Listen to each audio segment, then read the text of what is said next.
ילדי הטוב והרע, אל תירא ואל תפחד. My son, I have nothing I can give but this chance that you may live.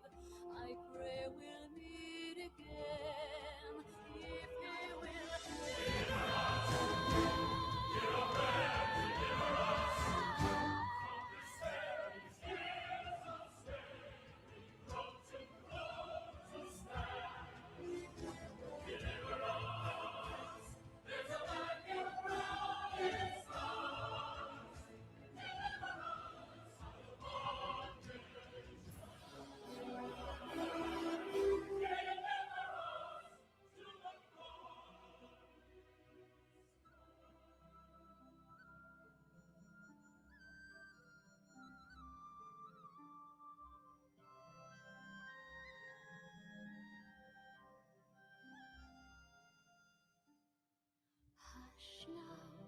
baby, be still now, don't cry.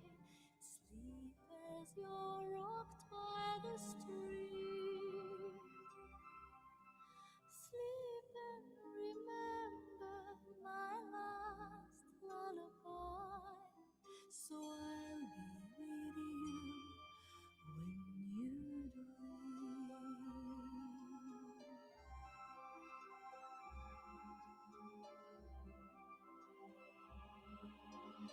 River, oh river, flow gently for me.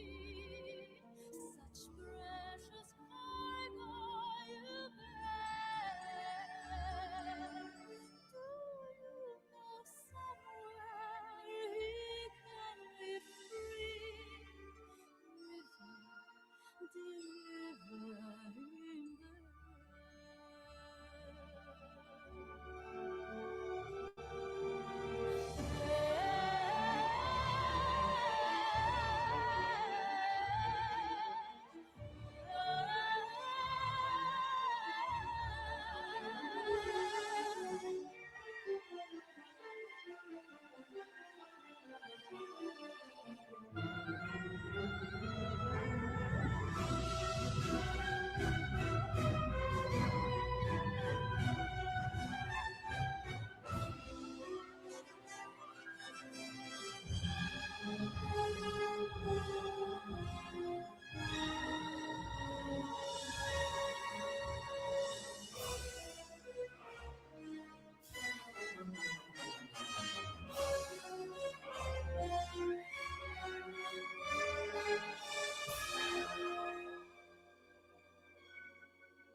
You're safe now, and safe may you stay. For I have a prayer just for you. Row, baby brother, come back someday. Come and deliver us too.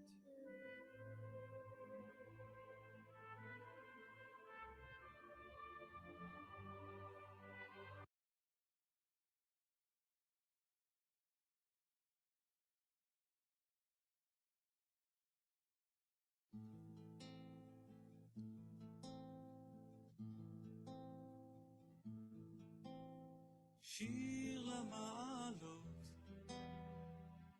אשא עיניי אל ההרים, מאין יבוא עזרי, עזרי מעם השם, עושה שמיים וארץ, אל ייתן למות רגליך, אל ינום שומרך.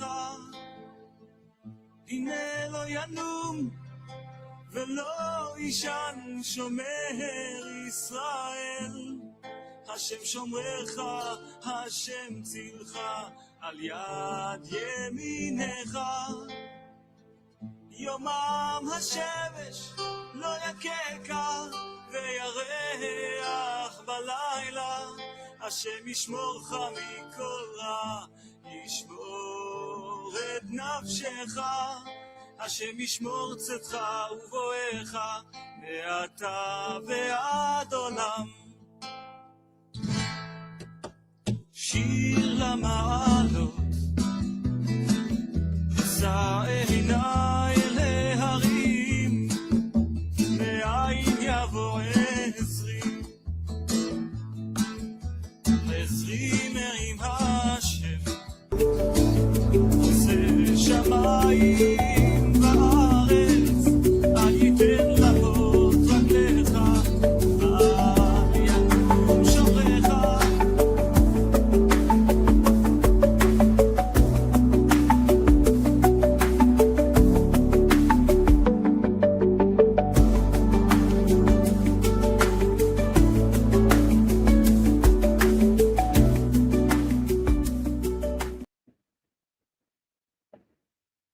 Shabbat Shalom, everybody. Shabbat Shalom. Welcome to the World Alliance of Qara'im weekly Torah study. I am Hakham Melech Rahmiel, and we will be studying together for the next 2.5 hours approximately.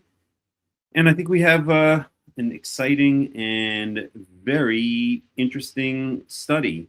So things are going well here. We are, as I've mentioned, and as I mentioned pretty much every week, we're establishing a Karaite community here, a World Alliance of Qara'im community here in the land of Israel, in the Golan Heights. It's an absolutely beautiful place to establish a community. So if you live in the land of Israel and would like to be part of a live, actual Karaite community, in the direction or in the ta'am, the flavor of the World Alliance of Qara'im, then get in contact with me and move up to the Golan Heights. It's absolutely beautiful here. It's a great place to raise a family.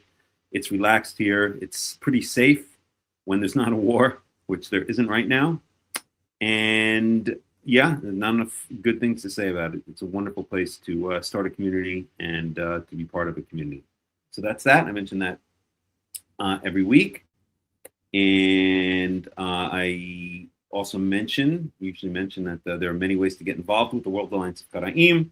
The best way is to become a member of the World Alliance of Qara'im, and I'll post the link right here. This will give you access to a lot of things that we reserve only for members. And let me just get the link here. And recently I switched over, as you guys know, to having a membership kind of structure, and I felt that this was the best way to separate those who were serious and dedicated to being part of a Karaite community from those who were kind of just freeloaders or interlopers. So that's really the bottom line. I want people who are serious. I want people who are going to contribute to the community. I want people who are going to make a difference in the community by having a stake in the community, not just kind of dabbling in it. So let me post a link here. Second, please. And if you'd like to be a member of the World Alliance of Qara'im, you can join here. So do the comments. Just post the comment. 1 second. There we go. Show. Okay.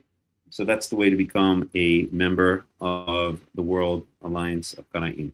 Now, I had an interesting, I was listening to 80s music since I kind of grew up in the 1980s this week, and I was listening to a song which, do I want to go down this route right now?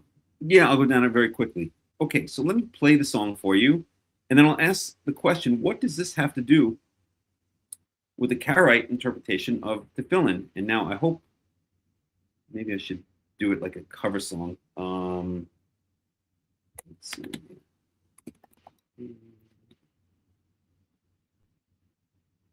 Because otherwise it's going to be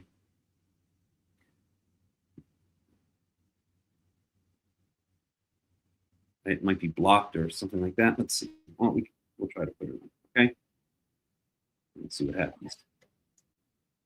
All right, let's see what happens. Hopefully, YouTube is not going to block it because it's copyright kind of stuff, but we'll give it a shot. Let me see if I can bring it up here.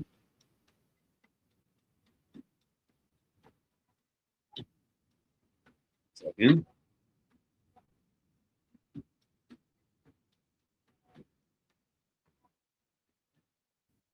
Okay, so when the singer, who I think used to be known as Terence Trent D'Arby, that's the way I remember it when I was growing up, I think has now changed his name to something else, Sananda Maitreya, or something like that. So what insight does this give us about the verses in, and let's bring those verses up for a second, in Deuteronomy. 1 second, please.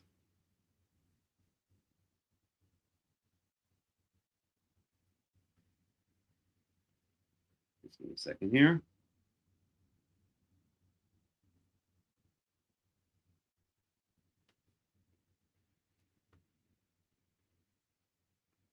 That verse.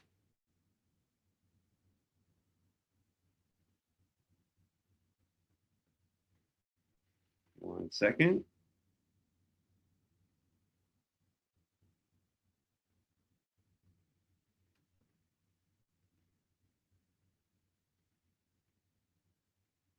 So in Deuteronomy 6, let's see if I can bring it up here. So stop this screen, stop screen, share screen. We're going to go Deuteronomy 6. I'll leave it in the English for now. Okay.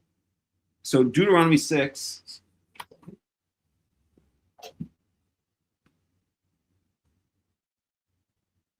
Chapter or verse 4.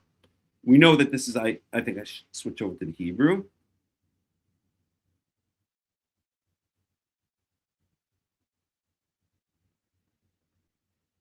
So we know that this is the verses of the Shema, starting in verse 4, right? Shema Yisrael, Yahweh Eloheinu, Yahweh Echad. Okay, but then we go on to the verses. Oh, where is it? I'm sorry, it's not here. Oh, here it is. Okay, then we go to verse 8. So it's Deuteronomy 6, verse 8. Okay, and it says, "Ukshartam leot al yodecha wahayu letotafot bein enecha," which is translated usually as, "You shall tie them as a sign upon your hand, and they shall be as," they should translate it as frontlets, maybe jewelry between your eyes. Let's go with jewelry. Okay, so you shall tie them. Speaking about what? Okay, speaking about the words of the Torah. Okay, specifically. These words, so this is really speaking about what Moses has spoken to the Israelites on that very day, but we won't get into that right now. It's instructions, it's encouragement that Moses has given the Israelites. So these words that I have commanded to you today, what are you supposed to do with them? Verse 7. You shall teach them, repeat them to your children, and you shall speak about them while you're sitting in your house, while you're walking down the street, down the way, and when you rise in the morning, when you go to sleep at night. I'm sorry, when you go to sleep at night, and when you lay down at night, and when you rise in the morning. Okay, so we can. Well, I won't even go there. Okay, because I want to focus on this. Okay. And you shall tie them as a sign upon your hand, and they shall be as jewelry between your eyes. Okay, so the rabbis, we know, consider these verses literally. They take these verses literally, and what do? They invented this thing called tefillin. They invented this thing called phylacteries. Actually, I think what I'm going to do is switch over to a different window so we can do it. Just give me 1 second here.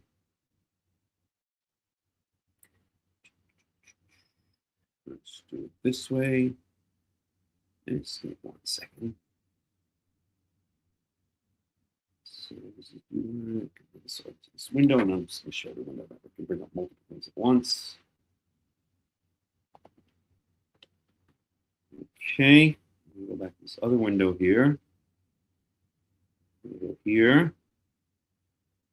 And Shabbat Shalom, everybody. And I'm going to remove this for a second. And then I'm going to get rid of this. Stop screen. Add screen. Share screen. So I need an engineer. Does anyone want to come be my production engineer while I'm doing these studies? Okay. Right. Share. Okay. Let's close this out. Okay, so now we should see it again. And let me just bring it over to the Hebrew.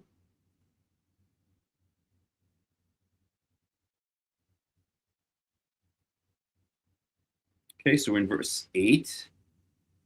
Okay, so these words that I command you today you shall tie them as a sign upon your hand, and they shall be jewelry between your eyes. And the rabbi said this is meant to be taken literally, so they invented this idea of tefillin or the phylacteries. You've all seen these, I'm sure, in one way or another, in one context or another. Let's take a look at the picture.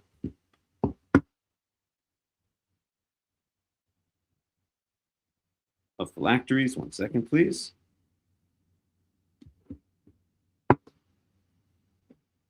Okay, you see it. You get the idea. Tefillin. Okay, you guys know what that is. Just want to make sure you see it on the screen. Okay, that's tefillin. Those ridiculous black boxes with the ridiculous black strings that the rabbis, the rabbinical Jews, tie to their bodies every day except holidays and Sabbaths. Okay, because they say that these verses are meant to be taken literally. That this verse is meant to be taken literally. Now, there are many ways to prove that it's not. I've written an entire article on it. Let me bring that article up, and you can take a look at the article on your own. Just give me 1 second here.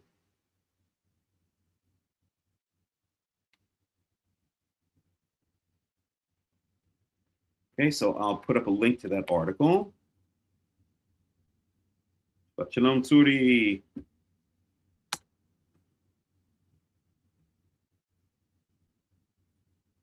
Okay, there's a link to the article. You can read that article, and I give many proofs why this verse and similar verses should not be taken literally, but should be understood as a figure of speech in biblical Hebrew. So you can read that article. I'm not going to go through the whole entire article now, but it brings other verses. So let's just say 1 or 2 of those verses, okay? I'll read it in the English here because that's what's in the article. Proverbs 3, 1 through 3. My son, forget. Oh, my cat wants to come in. Hold on a second. I'm sorry. Soft heart for my cat. Come, sweetie boy. Come. Chilly out there. Come. Put the blanket up. Not over there, sweetie. 1 second. Sorry, guys. Come. Come, baby. Come here. You better behave yourself. You better behave yourself, little boy. Get my eye on you. Come here, baby. Come.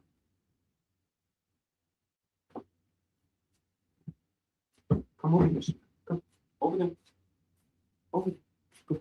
Come here. 1 more second, please. Sorry.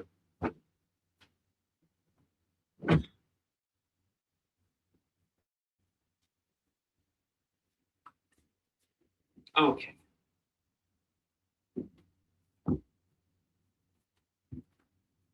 Okay. We're back. Okay, so my son, this is Proverbs chapter 3, verse 1 through 3. My son, forget not my Torah and store up my commandments in your heart. Piety and truth shall not forsake you. Bind them upon your throat. Write them upon the tablet of your heart. Clearly meant to be taken figuratively. Or Jeremiah chapter 31, verse 33. This is the covenant I will make with the people of Israel after that time, declares Yahweh. I will put my law in their minds and write it on their hearts.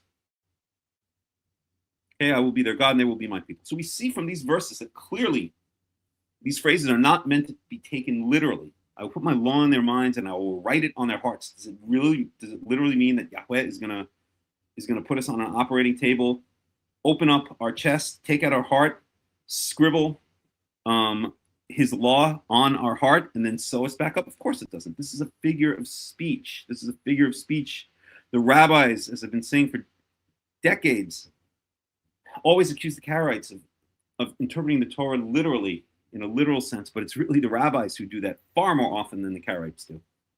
Unfortunately, some of the traditional Karaites, the quote-unquote Egyptian Karaites, and some of the medieval Karaites did have that tendency, but the better Karaites, that's too arrogant way to say it, the more knowledgeable Karaites have always understood where verses in the Torah were meant to be taken literally and where they were meant to be taken figuratively. Okay, so again, if we go back to, for instance, Proverbs 1:3, my son, forget not my Torah, store up my commandments in your heart. Piety and truth shall not forsake you. Bind them. Bind what? Piety and truth. You're supposed to bind them upon your throat.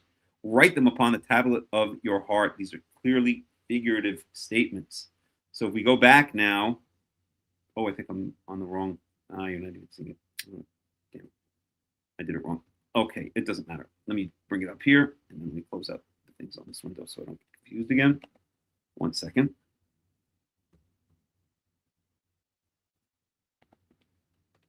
There we go. So give me 1 more second, please. Let's close this out. Let's close this out. And we can leave that. And let me just check back in and make sure everyone sees it now.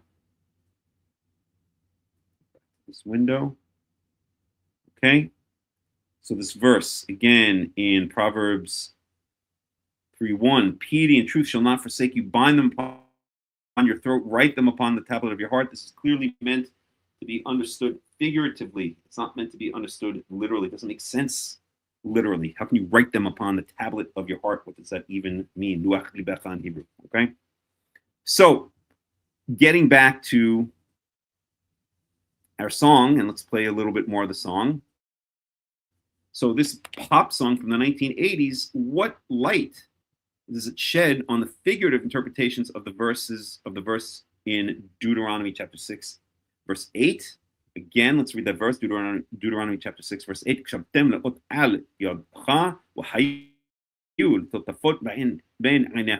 shall tie them, speaking about what? Speaking about the things that I command you today. You shall tie them as a sign upon your arm and as jewelry between your eyes. Okay. Again, the rabbis interpret that literally. They say we're supposed to literally tie these things to our hand and our heads. They have these ridiculous. I mean, I don't want to go on a rant now, but things like this cause anti-Semitism. They're so stupid and foolish, and such a distortion of the true meaning of the true wisdom of the Torah and the true wisdom of Yahweh, that not only do they cause anti-Semitism, but they cause internal anti-Semitism within the nation of Israel, within the people of Israel. You have so many Jews, so many people living in Israel, and so many people who are Jewish around the world who are just not connected to the religion, because intuitively, whether they express it explicitly or not in words, intuitively, it's just so ridiculous to them. It's so foolish. It's so stupid. I mean, look at this. Is this the sign of wisdom? These stupid boxes to bind, to tie these straps around your arm and around your head. I mean, and in the times of the Talmud, as I used to learn with a certain rabbi, the pious Jews would walk around with it all day long while they were, out in the fields, while they were working their professions. So they had these smaller ones that they would walk around with all day long. These very small ones. And this particular rabbi, who will remain unnamed, he used to do the same. And before I became a Karaite, I was a student of his, and he got me into that.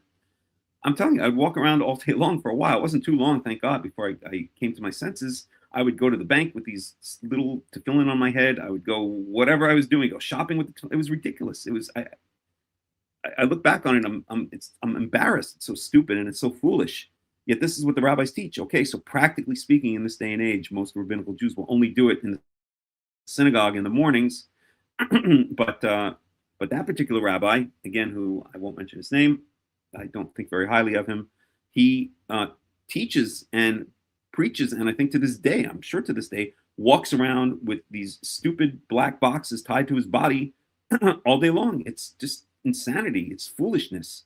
And as I said, not only do ridiculous, I'm sorry to use the word stupid, but I'm just going to use it. I'm shooting from the hip. Not only do these stupid interpretations of the Torah cause anti-Semitism, because people are supposed to look at our nation and they're supposed to look at us and see what a wise, or understand what a wise and understanding nation we are. That's in Deuteronomy chapter 6. Right? Let's go to Deuteronomy chapter 6 for a second. Open up a new tab here. I'm sorry, Deuteronomy chapter 4, verse 6. Let's look at what this says. Okay, this is a verse I quote in the Torah all the time. Okay, so we'll start in verse 5. This is Deuteronomy chapter 4, verse 5. Ra'eh, limadati etchem hokim u'mishpatim. Behold, or see, I've taught you statutes and judgments. Kasher tziwani Yahweh. This is Moses speaking to the people. It's Deuteronomy. Deuteronomy is essentially Moses speaking to the people in 3 different speeches. Kasher tziwani Yahweh Elohai as Yahweh, my God, has commanded me, lasot ken, b'kerev haaretz, that we should do so when we enter the land, literally in the midst of the land, asher atem ba'im sham l'rishta, which you are going to inherit. Okay, so I've taught you these commandments. I've taught you these statutes and these judgments that Yahweh has commanded me. I've taught them to you, says Moses. Okay, and verse 6. This is such a key verse in the Torah to understand the role of the Torah, or how the Torah relates to the entire world. Shmartem va'asitem ki hi chochmatchem ubinatchem b'einei ha'amim. Let's just go up to this part of the verse right there.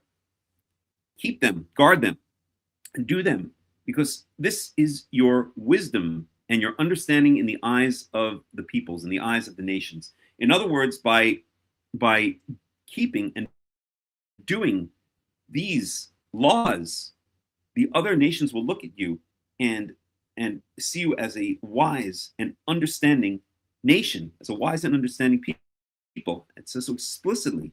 Asher yishma'un et kol hachukim ha'ele, who will hear, meaning these other nations will hear all of these statutes, or will hear about, or hear of all of these statutes. Ve'amru, and they shall say, Rak am Hakham Menavon Hagoy Hagadol Hazeh. What a wise and understanding, how wise and understanding is this great nation. Okay, so the other nations are supposed to look at the laws of the Torah. They're supposed to understand, or they're supposed to take a look at how Israel keeps the Torah, and they're supposed to say, "Wow, this is such a wise and understanding nation." We actually see that in the book of First Kings, when the Queen of Sheba hears of the wisdom of Solomon and comes to visit Solomon and asks him all kinds of questions, all kinds of riddles, and he answers all of them, and she's incredibly impressed by the wisdom of Solomon. The wisdom of Solomon is the wisdom of the Torah, is the wisdom of Tanakh, is the wisdom of Israel, is the wisdom of Yahweh that's passed on to Israel through our connection with him. So the other nations are supposed to hear of our laws and be impressed by the incredible wisdom in these laws, the incredible wisdom of our people, of the people of Israel, just as the Queen of Sheba was impressed by the wisdom of Solomon in the first book of Kings. So when they don't do that, something's wrong, because it says here that's what they're going to do. So I wrote a book. Maybe I should even post a link to that book. I will post a link to the book if you give me 1 second here. I can get it here. I think it's here. So I wrote a book called the Torah in the Marketplace of Ideas, which gets into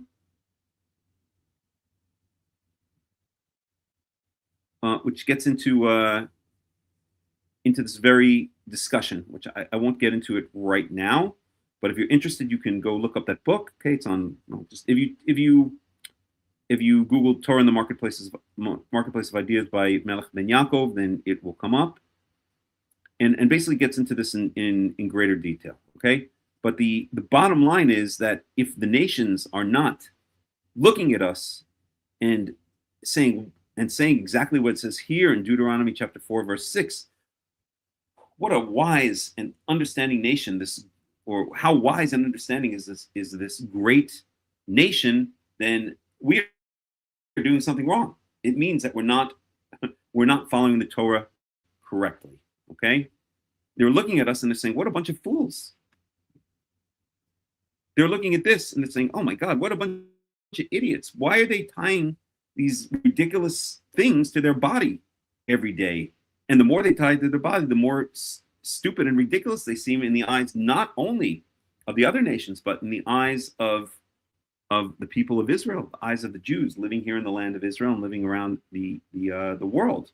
So when this rabbi, who shall remain unnamed, I should mention his name, David Bar Chaim. I can't tolerate the guy, to be 100% honest. Anyway, when this rabbi walks around all day long with these ridiculous things strapped to his head, and he thinks he's being wise, he thinks he's being so pious and wise and so understanding, anyone with half a brain will look at him and say, not only is he a fool like these people are, but he's 10 times the fool, because he doesn't just do it in the synagogue in the mornings. He walks around all day with these stupid things tied to his body. Okay, so if Vince, that's the wrong word. I can't think of the right word. There's a fancy word that I can't think of. If we cause our own people, much of our own people, and people from other nations to look at us and say, "What is this stupidity? What is this nonsense? We hate these people. These people are crazy." Then this is a sign. This anti-Semitism and external anti-Semitism and internal dislike for the Torah. This is a sign that we, as the people of Israel, are not keeping the Torah correctly. It's so important to understand this. It's so important. Okay. So what does this mean? These are figurative phrases. Again, if we go back to the article and we take the examples that I bring in the article, I highly recommend reading the article if you haven't read it. Okay. Here, Jeremiah chapter 31, verse 33. I will place my Torah in their inward parts, and upon their hearts I will write it. So what does this mean? Does this mean that literally he's going to take the Torah and shove it up our asses? Right? I mean, if you take it literally, like the rabbis, well, they don't take this verse literally, but if you take their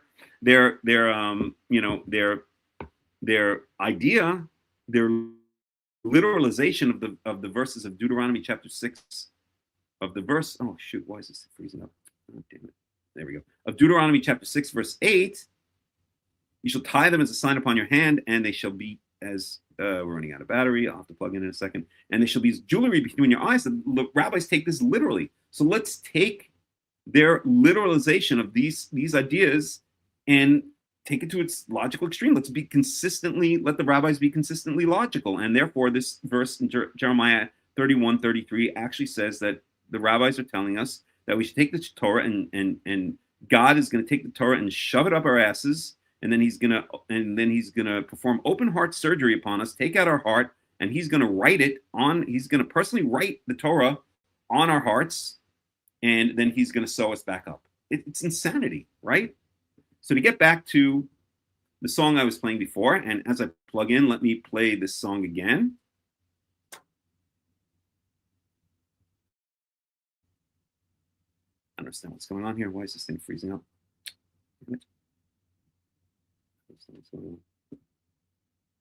This thing keeps on freezing up and it's pissing me off. Give me a second here, please. Okay. I don't understand what's going on. Are we on? Are we live? Can someone tell me if they can hear us live? I'm hoping. I don't know why it was freezing up. Maybe there was one of the windows here. Sometimes I will do that. Let me close out some of these windows here. And it's not that. I think it's going to be that. It might have been the Lulu.com. Hopefully that's that. Okay, so let me get the song playing again. Okay, listen to this song this pop song from the 1980s that I remember from when I was in high school. And ask, what insight does this give? When this pop singer, Trent D'Arby, now known as something else, sings his tagline, does he mean it figuratively? Why is this thing freezing up? This is starting to piss me off. I don't understand what's going on. I don't understand what's going on. It's freezing. I don't know. I may have to quit and go back in. I'm not sure what's going on here. Let me try plugging in. Just give me a second. Let me see if I can get the song going.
Okay, I'm back, and I hope you guys can see and hear me now. Can we just do a check? Suri, can you tell me if we're back online?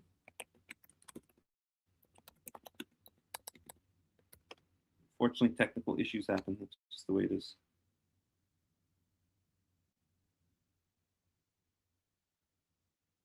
Somebody please let me know we're back online. Oh, Jesus, what is going on here? Don't understand.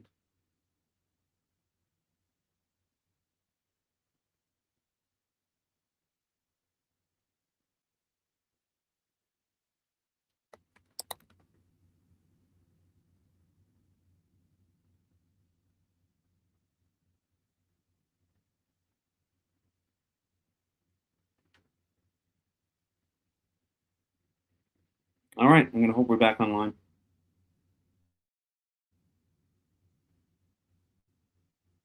I'm going to hope we're back online. Let me just do something very quickly here.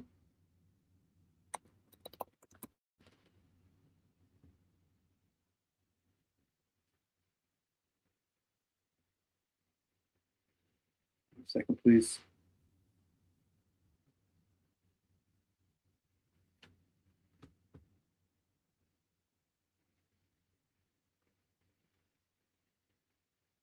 Should be okay.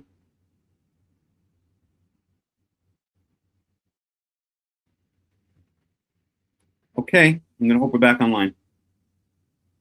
Test 2.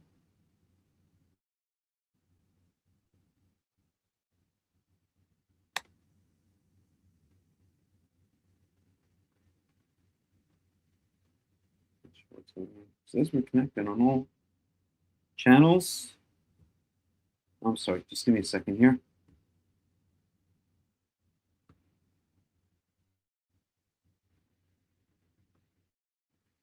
Give me 1 second here.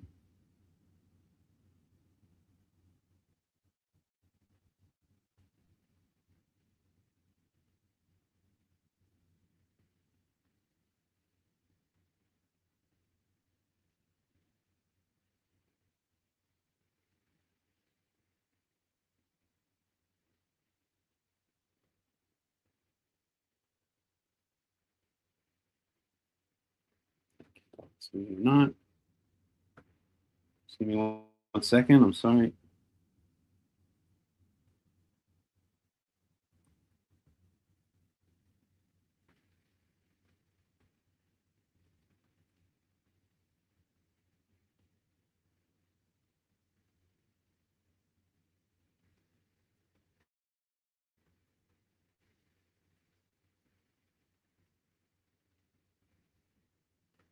I think we're okay. Give me 1 more second here.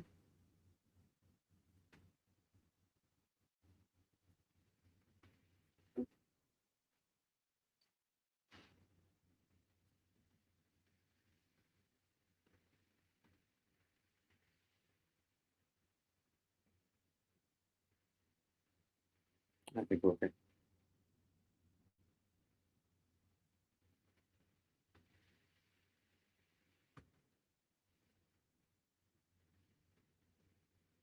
Just do another check.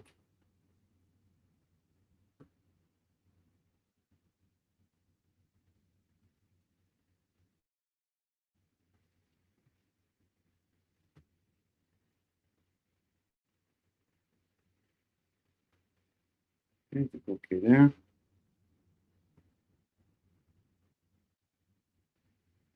Yeah, we're okay.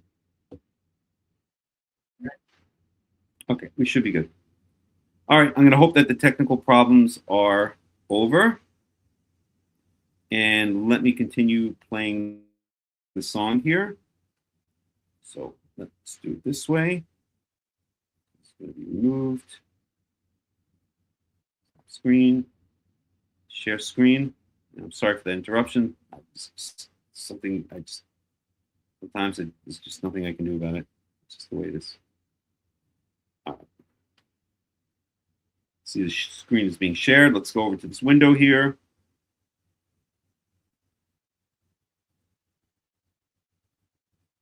And let's play the song again.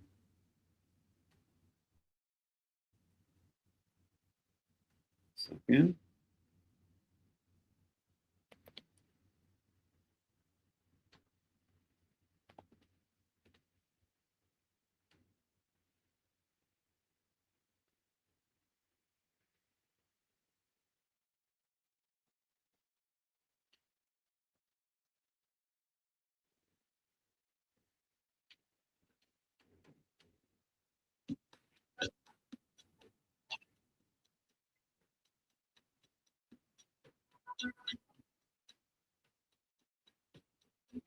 You guys can hear the song.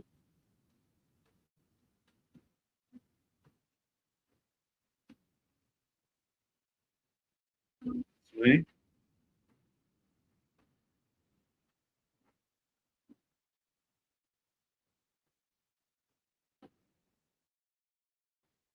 Okay, so when he sings, sign your name, cross my heart. I want you to be my baby. Sign your name across my heart. What does he mean by sign your name across my heart? Obviously, right? It's not meant to be taken literally. It's meant to be taken figuratively. Anyone with any common sense is going to know that that is it. It's poetry. That's what it's meant to be. It's poetry, and the Torah is filled with prose, and it's also filled with poetry. It's filled with rhetoric, not in the negative sense, oratory, and it's also filled with prose. And it's sometimes it's not so clear when it's meant to be prose and when it's meant to be poetry, but a lot of times it is clear. And in the case of, if I could just share the other screen, in the case of these verses that I've shown you, and particularly as it relates to, just give me a second here. And particularly as it relates to Deuteronomy chapter 6, verse 8, right?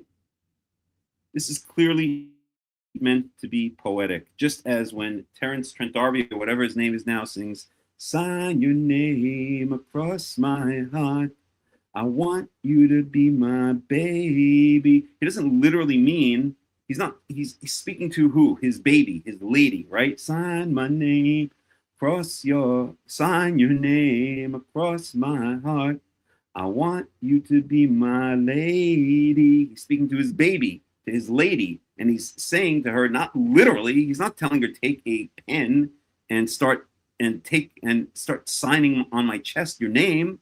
It's poetry. Sign your name across my heart, right? It means the same thing that it means in all of these verses we looked at the Torah, right? It's a poetic way of saying that there should be a connection, okay, almost like a tattoo. We know the Torah is not pro tattoo. We know the Torah says, in the case of mourning, one of the common mourning rituals was to tattoo the name of the dead onto the mourner's body, to tattoo the name of the deceased that the person was mourning onto his own body. And the Torah explicitly says that this is not to be done, right? So, but here it's figuratively talking about when someone signs their name across your heart, right? Sign your name across my heart. Or when someone ties these words as a sign on their hands and as jewelry between their eyes, it all is referring to that same kind of metaphor that stretches all the way back to ancient Israel, to ancient languages, and all the way forward to modern times, where that same metaphor is being used. And I'm sure that Terence Trent D'Arby, or whatever his name is now, was not thinking about these verses from the Torah. It's just a common metaphor that we can find in the literature of many, many different cultures, that metaphor means that there should be, to engrave it, right? Just as Terence Trent D'Arby is saying to his baby, to his lady, that he wants a permanent connection by her signing her name across his heart, figuratively speaking, right? What he's trying to say is, etch yourself into me, permanently be connected to me, permanently be a part of me. And that's exactly what these verses are saying here. When Moses is saying, and this is all part of his oratory, Deuteronomy is part of the oratory of Moses, part of the oratory of Moshe.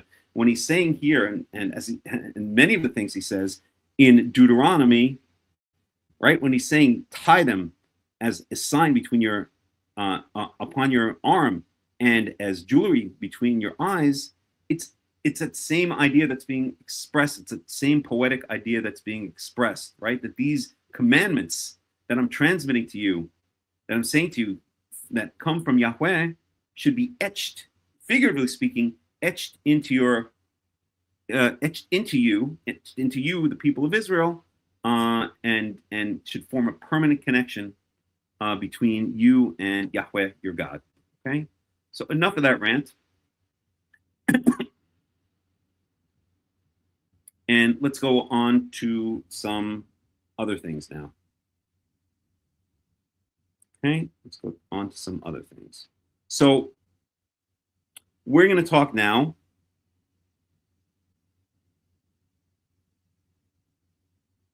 I want to try to go through some of the things that I listed in for the study.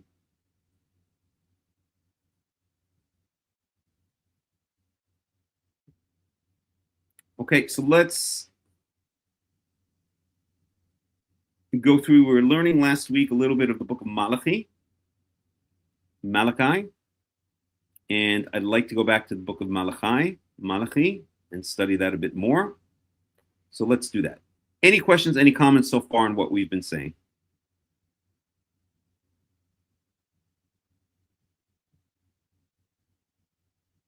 If not, then let's move on.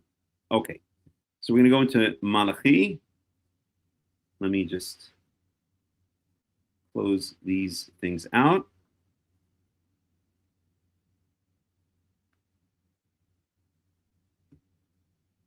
Oh my God, it's hot.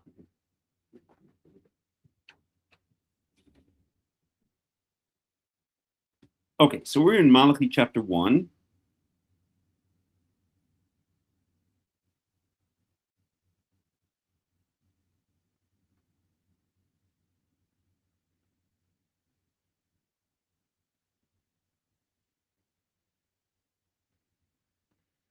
We finished chapter 1, and we saw that chapter 1 consisted of a number of rhetorical questions, right? Basically rhetoric. The first question was, here we see in Malachi chapter 1, verse 2. Let me just make sure this is streaming correctly. Yes, it is. In Malachi chapter 1, verse 2. Okay. Ahavti etchem amar Yahweh. I love you, or I've loved you, says Yahweh. V'martem b'mei avtanu. But you say, how do we know that you love us? And then Malachi goes on to give the distinction, or his answer is that the proof that Yahweh loves you is the distinction between the land of Israel and the land of Esau.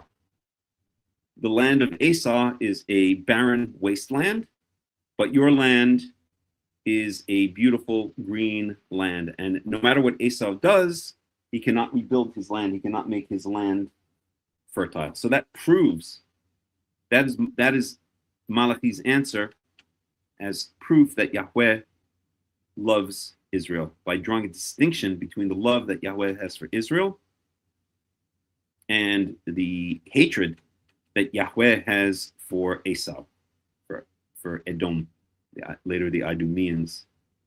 The second question, Yahweh asks this question: Ben yechabed av ve'eved adonau. A son gives honor to his father, and a slave to his master. And if I am your father, where is my honor? And if I am your master, where is my fear? Where is the fear you have for me?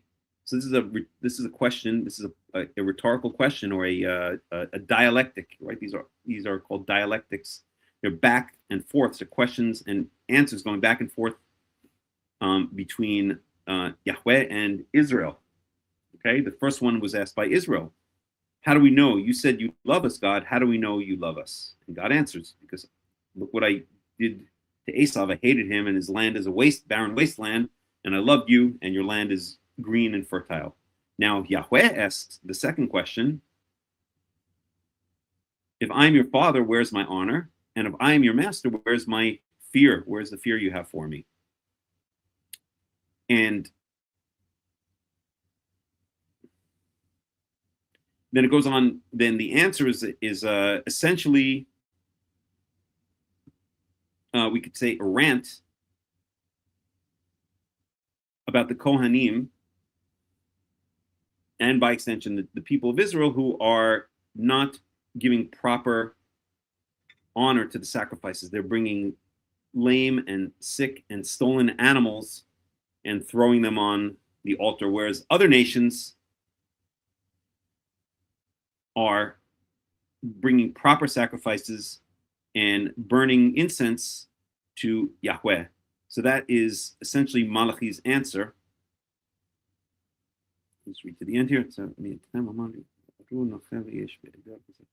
So that is essentially Malachi's answer. Malachi's answer is confirming, in a sense, Yahweh's contention, or Yahweh's complaint, Yahweh's question as to why, if he's the father, if he's Israel's father, why is he not receiving honor? And if he's Israel's master, why is he not receiving the fear that master should fear? And then the answer is a long rant about, and I don't mean rant in a negative sense, a long diatribe, that's also a kind of negative word, a long answer about how Israel is sacrificing abominations to Yahweh. Okay, so that's Malachi chapter 1. We studied it last week. You can go back and you can review. The study from last week. But now we're going to continue on to Malachi chapter 2. Okay, Malachi chapter 2. We'll see if we can get through the whole chapter, and then we'll go on to our next topic, which is an interesting topic, although I may actually leave the next topic for next week, because I do want to finish off Leviticus 23. We've been doing it for so long, and I think we should finish it off. So let's see if we can do that. So Malachi chapter 2, let's see what happens here. And let me just bring up the couple of my usual translations / commentaries. You know, my favorite is Robert Alter. Excellent commentary. Just give me a second to bring it up.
Okay, so Malachi chapter 2.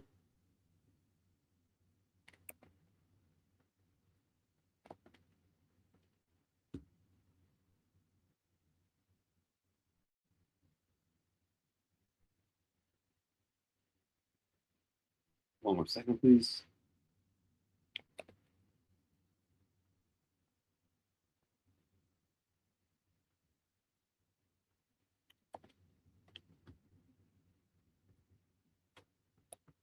And we'll look at the commentary here.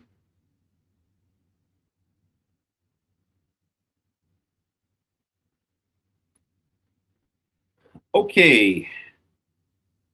So this is a continuation, essentially, of Malachi's rant against the priests, against the Kohanim.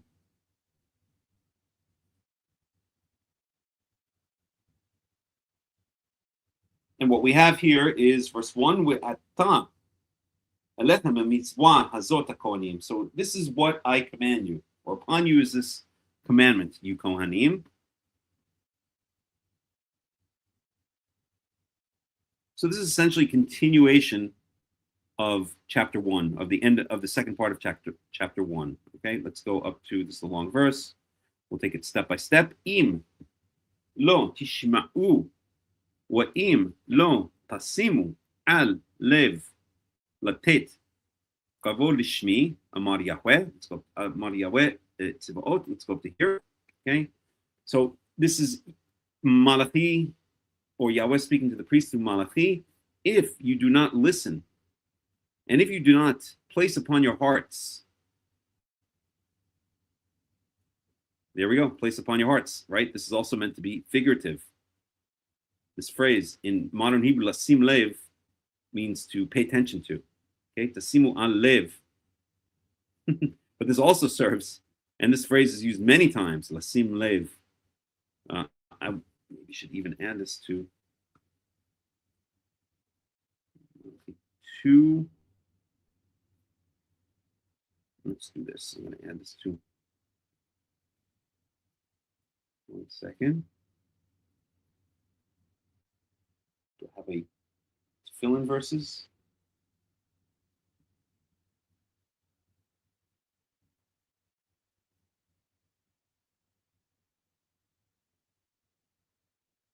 Shosha, what are you doing? Why are you scratching and biting me? Now, let's see. Do I have something to fill in? Let's do a new one. Animal terms, translations. Let's do a new one. Okay.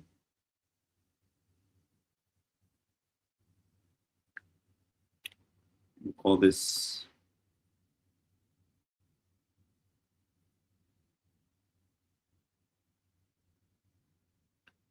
we do this.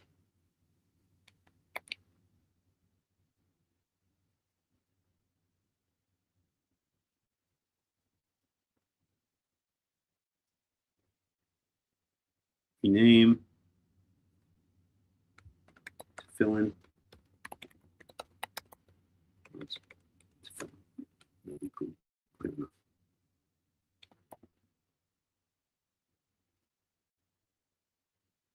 Okay, so verse. Okay, so I don't need all of this. Verse. And translation.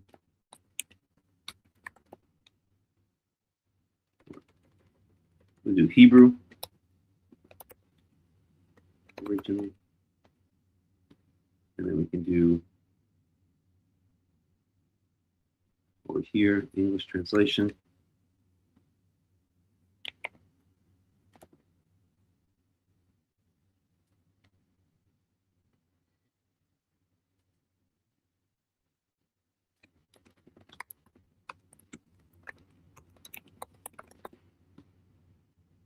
Okay. And I guess we don't need these different colors. Get rid of all these. We'll do everything here. Background should all be white. Oops. Just a second, please. Just be alternating. Not enough. Format, alternating colors. Oops.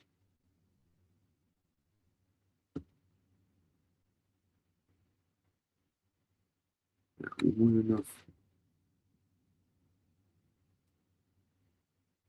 Alternating colors.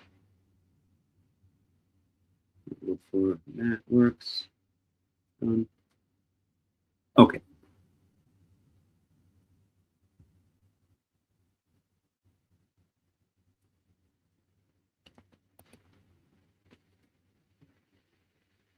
One more second here.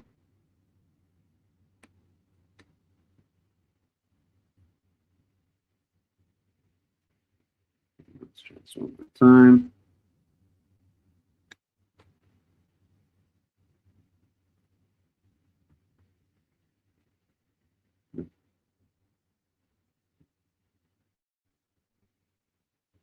One more.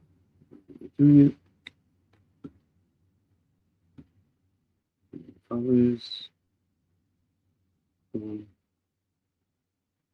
Okay, whatever. Okay, so right. So let me write this down. So Malachi 2:2.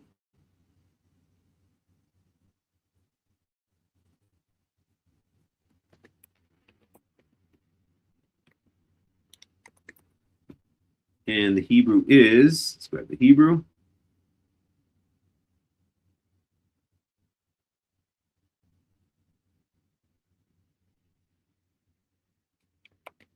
Okay.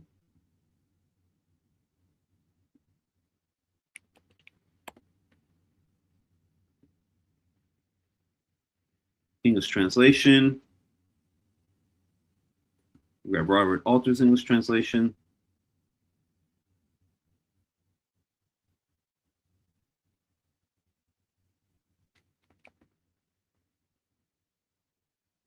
Boom.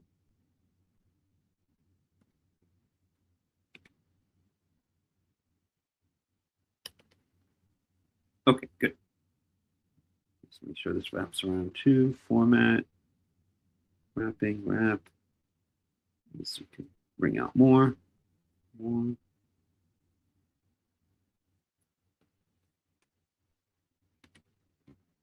Okay, good.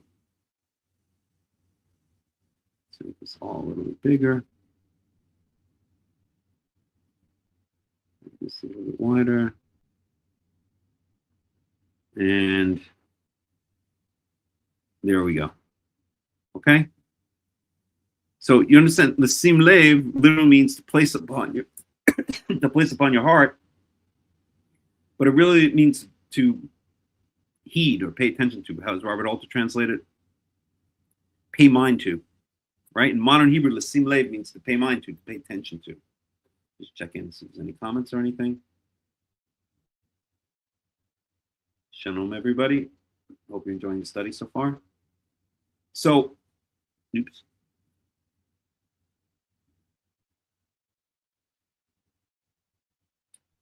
Okay, so anyway, this is this is Malachi chewing out the Kohanim. So if you do not listen,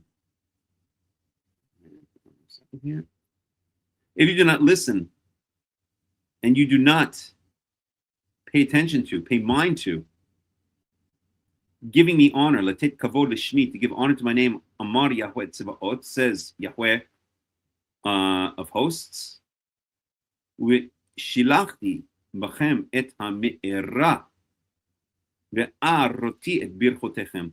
Okay, so if you don't do this, so remember, again, let's get the context here. In chapter 1, Yahweh asks, if I'm your father, where is my honor? And if I am your master, where is my fear? And then Malachi goes on to berate the Kohanim for disrespecting Yahweh's table, meaning his altar, throwing lame and sick and stolen animals on his altar, whereas the other nations give him proper sacrifices. And that was the response to Yahweh's complaint, to the dialectic between Yahweh and Israel. And now this is a continuation. So that's it. That dialectic is done, but this is a continuation of chewing out the priests. Actually, let me just see something. Textual note here. Yeah, so there is actually there's a samach here, which means a pashat stuma. It's kind of like a paragraph ending, not quite a chapter ending. So this really begins a new thought here. So chapter 2 continues that thought. Okay. So shilachti bechem et ha'me'era ve'aroti et birchotechem. So I will send upon you the curse, a curse, and I will curse your blessings. Okay, that which I previously blessed is maybe a better way to translate it. In other words, that which I would otherwise have blessed, which I wanted to bless, I will curse. Okay, the word aroti or arur is cursed. So aroti means I will curse, and me'era comes from that same root. Okay. Okay, the root is going to be, let's see for myself. Arar is the actual root. Aleph resh resh. Okay, which means to curse, to bitterly curse. Okay, bitterly curse. Or the BDB translates it as curse, etc. Okay, so I will curse your blessings, or I will curse that which I wanted to bless. Maybe is the implication there. Robert Alter, let's see his translation. I will let loose the curse among you and make your blessings curses. Oh, okay. Good translation, as always. Okay, begam rotiha. Okay, so this is a. Okay, let me read this whole phrase here. I will send upon you the curse, and I will curse your that, and I will curse that which was blessed. Curse your blessings. Or how does Robert Alter translate it again? I will make your blessings curses. Vigam arutiha, and I will certainly curse arutiha. I will certainly curse it. Female it, probably referring to the blessings. Again, let me just get Robert Alter on this. Yes, make them curses, right. So he is agreeing with my understanding of it here. This is repetition. Okay, so again, let me translate this literally. I will send upon you the curse, and I will turn your curses into blessings, using Robert Alter's translations. I'm sorry, turn your blessings into curses, and yes, I will curse them. Okay, meaning I will curse the blessings. So it's a repetition of cursing, right? I will turn your curses. I will send the curse upon you. I will turn your curses into blessings. Yes, I will curse them. Curse what? Your blessings, or your blessing. Okay, so we have here repetition, really here. Okay, aruti et birchotechem gam arutiha, and also I will curse them, or yes, I will curse them. Okay, we've always said that repetition means emphasis. It's the Torah's way of every Torah study. I say this at least once, multiple times usually. Okay, repetition means emphasis. Okay, I will turn your blessings into curses. Yes, I will curse them. Okay, even in English we hear that means emphasis. Okay, ki enchem samim al lev, because you're not paying heed to me. Again, we have that same phrase that we see here, alev, right? Literally, ki enchem samim alev, because you're not placing upon your heart. Again, meant to be taken figuratively, not literally. Okay, we can even add this to our list just to be comprehensive. So this is verse 2. So, that's already verse 2. Okay, good enough. Okay. Checking to see if there are any comments or questions.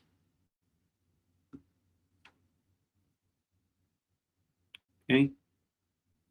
Verse 3.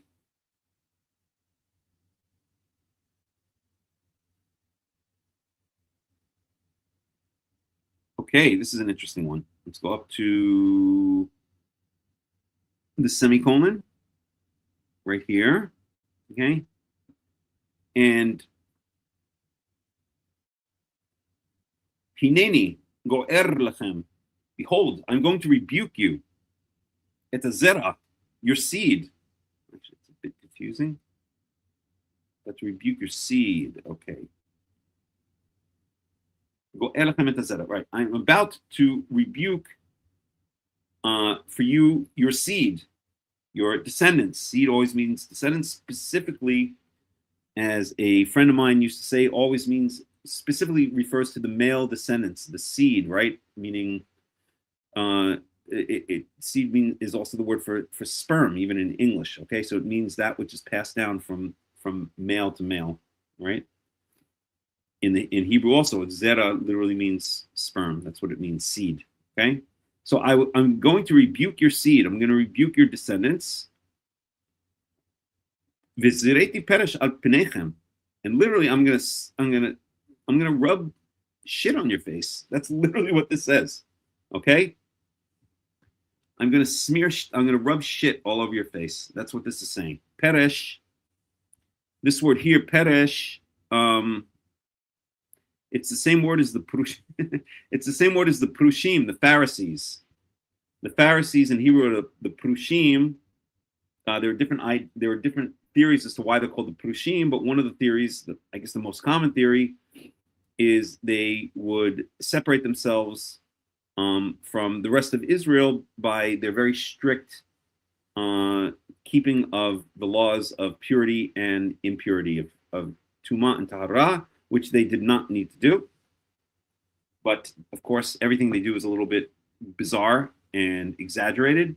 So they would always attempt to remain in a state of ritual purity. And so they would separate themselves from the rest of Israel. They would keep themselves separate from the rest of Israel so as not to contract ritual impurity from those from people in Israel who already had who could pass on that ritual impurity. We learned about that earlier in the book of Leviticus. Okay, so the underlying root parash means to separate oneself from, and the prushim are those who, again, one of the leading theories is the prushim are those who separated themselves, the ones who separated themselves from the rest of Israel so as not to contract ritual impurity. So what does that have to do with shit? Because this is what this word that I've highlighted here means, peresh. Okay, well, what comes out of your butt? Shit. Yes, I know. You need a Karaite Hakham to tell you that shit comes out of your ass. I know. We've gotten to some weird times, but that's the fact. Peresh literally means that which separates out of you, and it's just the Tanakh, biblical Hebrew, often speaks in euphemisms. Most of the time, it will speak in euphemisms when it comes to something sexual or bodily functions. And I, obviously, by saying the word shit, did not speak in a euphemism, but maybe I'm not on that high level yet. But nonetheless, this is what this literally means. I will spray, or I will rub, maybe would be the better translation here. Okay, spread, they translate this here. I will spray shit, that which comes out of an animal's ass in this case, on your faces. I'm going to rub shit on your faces. Literally, that's what it's saying here. Peresh chagechem, the shit. And again, I'm using the S word just to create emphasis here, okay? Because that's really what this is saying. This is really trying to be, in a certain sense, shocking, these verses. So the shit of your chagechem, literally of your festivals, but this means of the animals that are sacrificed on your festivals. This is a phenomenon, a grammatical or literary phenomenon called, synecdoche, I think it's called. Let's look it up. Synecdoche in New York. Synecdoche. So let's learn this. I think we've studied this before. Synecdoche is a figure of speech where part represents the whole, like wheels for a car, or the whole represents a part, like society for high society, creating vivid imagery by substituting related term for the larger concept often used in literature and everyday speech to make language more concise or evocative. Okay? Right, so this is a perfect example. Like, okay, I got a new set of wheels. So the part of the car is the wheels, but it represents the whole. I think this is actually slightly different phenomenon. I can't remember what it's called.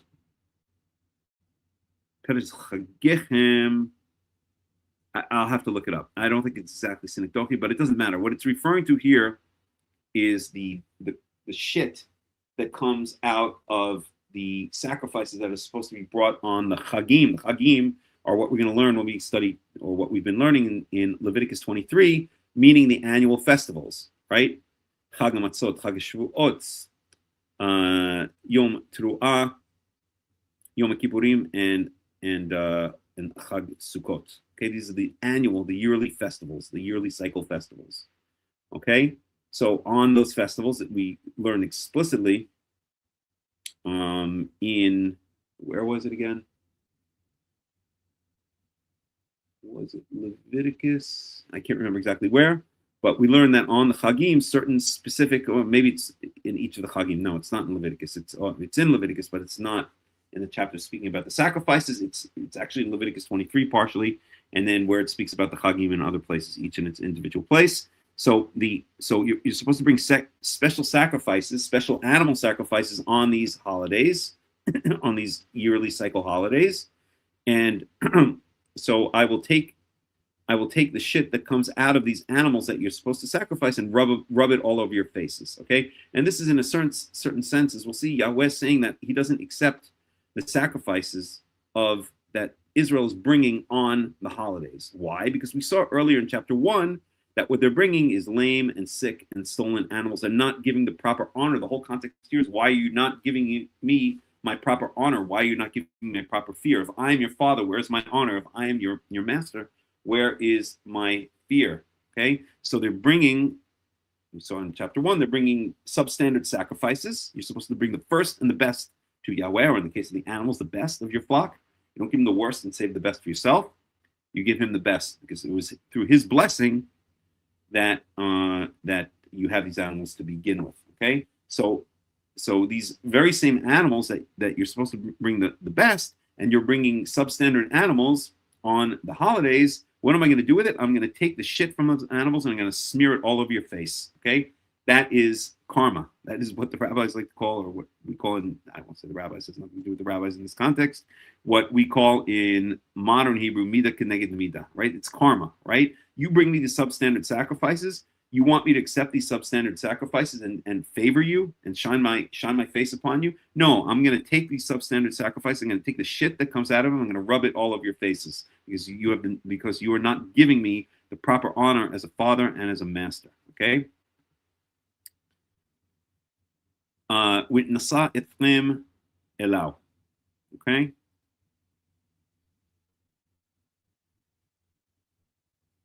And I have no idea what that means, to be 100% honest. It doesn't make sense to me. Let's get a commentary. I mean, I know what the words mean, but I'm not getting the context here. Okay, when asatchem elav, literally, and he shall carry you up or carry off to him. Who is the he? I'm not sure. Let's get a commentary here. All right, let's get a little bit of comment. Let's get some commentary here in general on what we've been reading here. Okay, so give honor to my name. This is chapter 2. This phrasing reflects a tendency in the Second Temple period to substitute God's name for direct references to the deity. Oh, okay, fair enough. This literal sense is curse your blessings, but this is the obvious meaning. An important function of the priest was to bless the people. Okay, your seed. It is not entirely clear whether the reference is to the offspring of the priest or to anything literal or figurative that they plant. Okay, fair enough. I'm not going to go back over that. Scatter dung on your faces. That's a much nicer way of saying it. Though shameful and disgusting for anyone, this is particularly disgraceful for priests who are obliged to remain in a condition of purity. Although, believe it or not, feces does not remove priests from a state of purity. It's not one of the things that's mentioned there that causes a state of impurity. Okay. Shall carry you off to where it is. The translation reflects the obscurity of the Hebrew. So in other words, Robert Alter is saying nobody really knows what this means. And it is indeed quite cryptic, but let's see what his commentary is. What might be intended is the dung heap, but it remains puzzling how dung scattered on a face could carry a person off. Right. So this verse is cryptic. Okay. Let me just try to read it again for myself. Hineni go'er lechem et hazera. So I will rebuke your seed. Again, whether it means the descendants of the Kohanim, I think it does, or whether it means that which they plant, that doesn't make sense to me. And I will smear shit all over your faces, the shit that comes out of your holiday sacrifices. V'nasa etchem elau. And it shall carry you to it. Carry you. What's the subject? It shall carry you is clearly the Kohanim. To it would be, there's no object here, would be the prepositional phrase here. So the question is, what is the subject? It shall carry you to it, or he shall carry you to it. What is the he, or what is the it? And again, the most logical grammatical answer would be the shit, the dung, but it doesn't make sense contextually. And again, the commentators, or Robert Alter in this case, is picking up on that. It doesn't make sense. Okay, so it's a cryptic verse. Nobody really knows exactly what it's trying to say. Let's move on. Let me just check back in and see if there's any questions or any comments.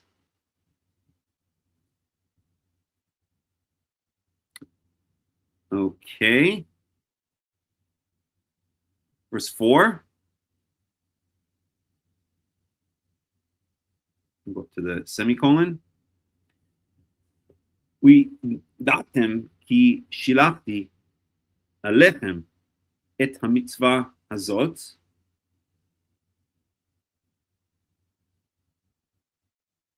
And you shall know that I have sent to you this commandment, or that I've decreed upon you this commandment.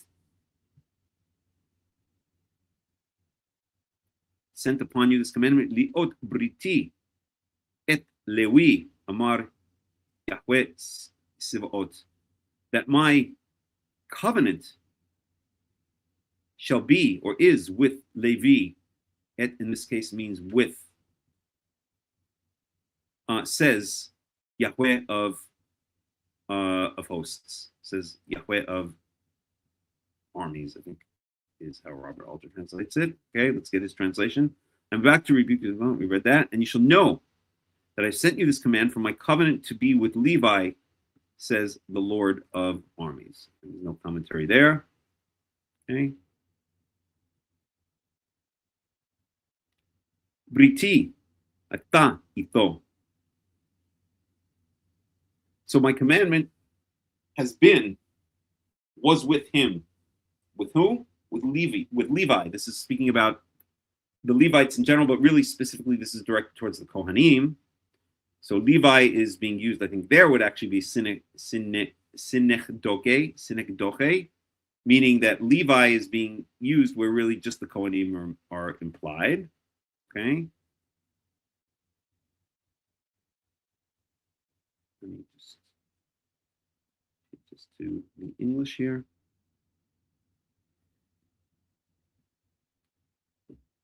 So what is this covenant that has been with the Kohanim? A covenant of life and peace. Ve'etnem lo mora. And I will give them fear. V'yir a'eni, and they shall fear me. Mitnei shmi nichatu. And they shall shrink back, or they shall be terrified before my name. Okay, let's do that. Translation. So my covenant has been with him, life and peace, and I've given them to him fear, and he did fear me, and before my name he was awestruck. Okay, so that's verse 6. I'm sorry, that's verse 5. So, Torat emet hayta b'fihu. So, instructions, truthful instructions were in his mouth.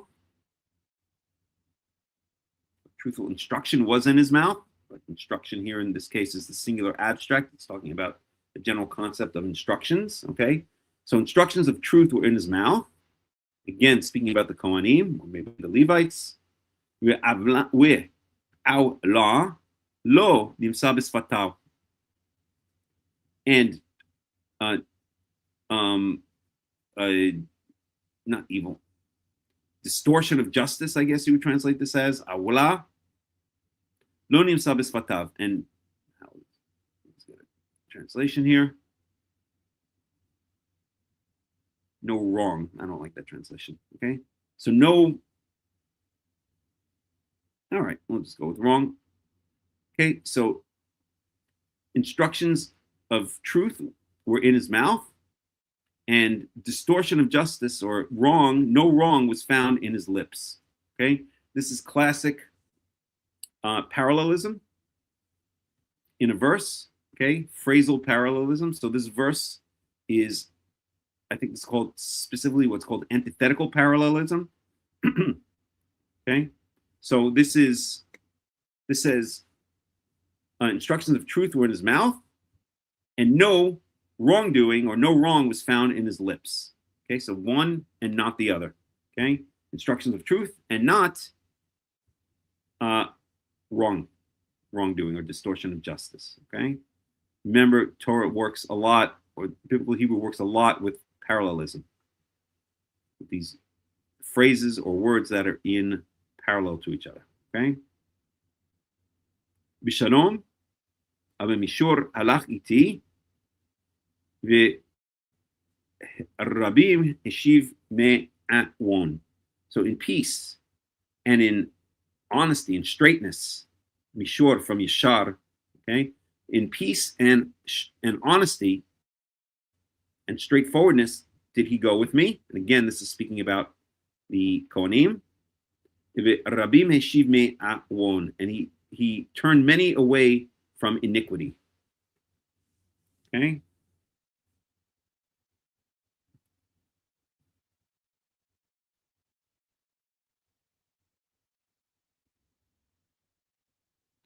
So this is speaking about what should have been with the Kohanim, or what should have been with the Levites, really the Kohanim. This is the way it was supposed to be. Maybe this is the way it was, is what Yahweh is saying. Okay? A covenant of peace and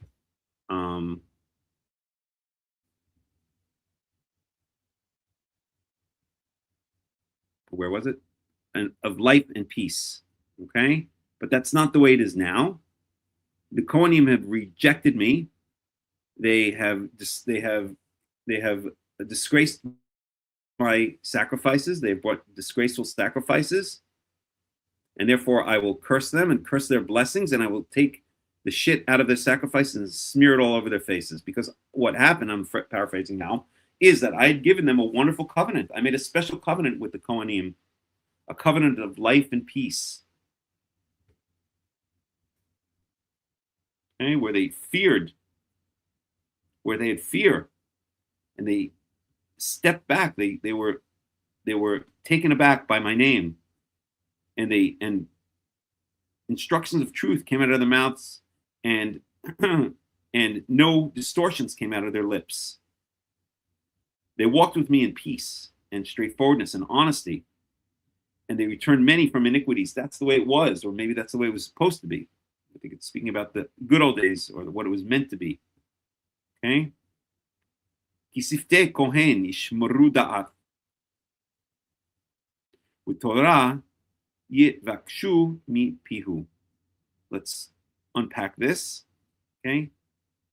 Kisifte Kohen yishmeru da'at. Because the lips of the Kohen, and so now we see it's clearly speaking about the Kohanim. And the Levites, when it's speaking about Levi, there, the Torah was actually using synecdoche, okay? It was using the whole representing a part, okay? So society for high society. In this case, it's using the Levites to represent the Kohanim. It's really specifically speaking about the Kohanim, okay? Kisifte Kohen yishmeru da'at, because the lips of the Kohen, Kohen is the priest, of course, will guard knowledge. Okay, we'll have knowledge behind them. Or behind the lips of the Kohen will be knowledge. Okay, we'll keep knowledge. Maybe that's a better translation. Because the lips of the Kohen will keep knowledge, or store up knowledge. Maybe is a better translation. With Torah yivakshu mi pihu, and they will come seeking out instruction from his mouth. Okay, Torah in this case does not mean the Torah. It doesn't mean the 5 books of Moses. Torah means instruction. It's in parallel with knowledge, with da'at. Again, this is classic parallelism that we see. These two phrases are in what's called synonymous parallelism. The second phrase is kind of a phrase that is synonymous with the first phrase. Let's look at it again. Because the lips of the Kohen shall store up knowledge, and people should come to search out instruction from his mouth. Okay? So what does he have?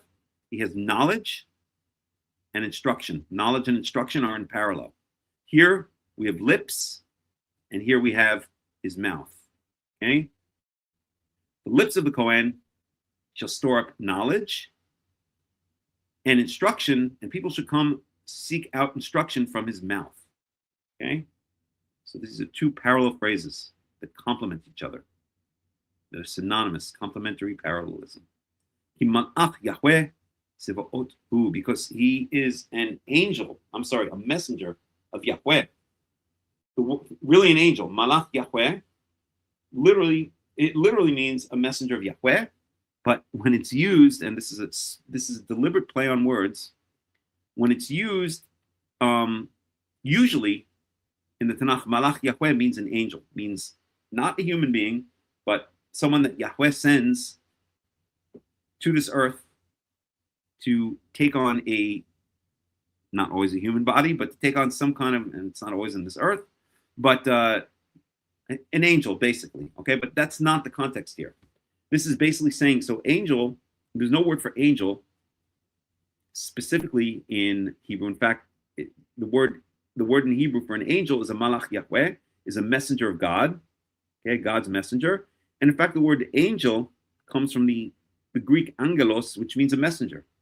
So angels just also means the same thing, a messenger, but the implication there, an angel is a messenger of God, of course, okay? But here he's not speaking about some angel from a different realm.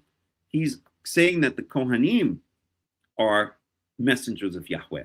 And so this is a deliberate play on words. He's not saying they're angels, but he's saying that like angels, they are messengers of Yahweh. It's deliberate use of this phrase, malach Yahweh, but in this case, it means that they are messengers of Yahweh.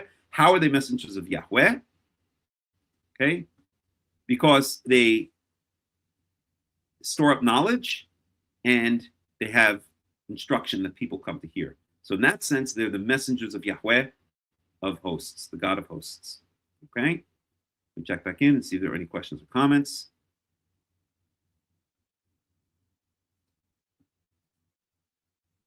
Okay.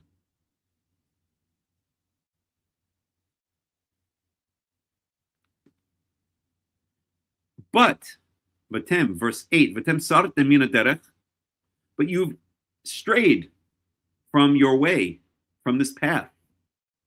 Okay? Again, speaking to the Kohanim. That's what it was supposed to be. You guys were supposed to be like the angels. You guys were supposed to be messengers of Yahweh. Also, notice another play on words here. What is the name of this book? Malachi. Malachi, we said, means my messenger.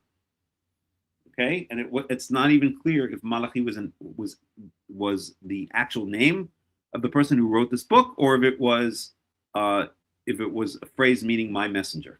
Okay, Malachi may just mean my messenger, and so here Malach Yahweh is a play on the person that is delivering this message.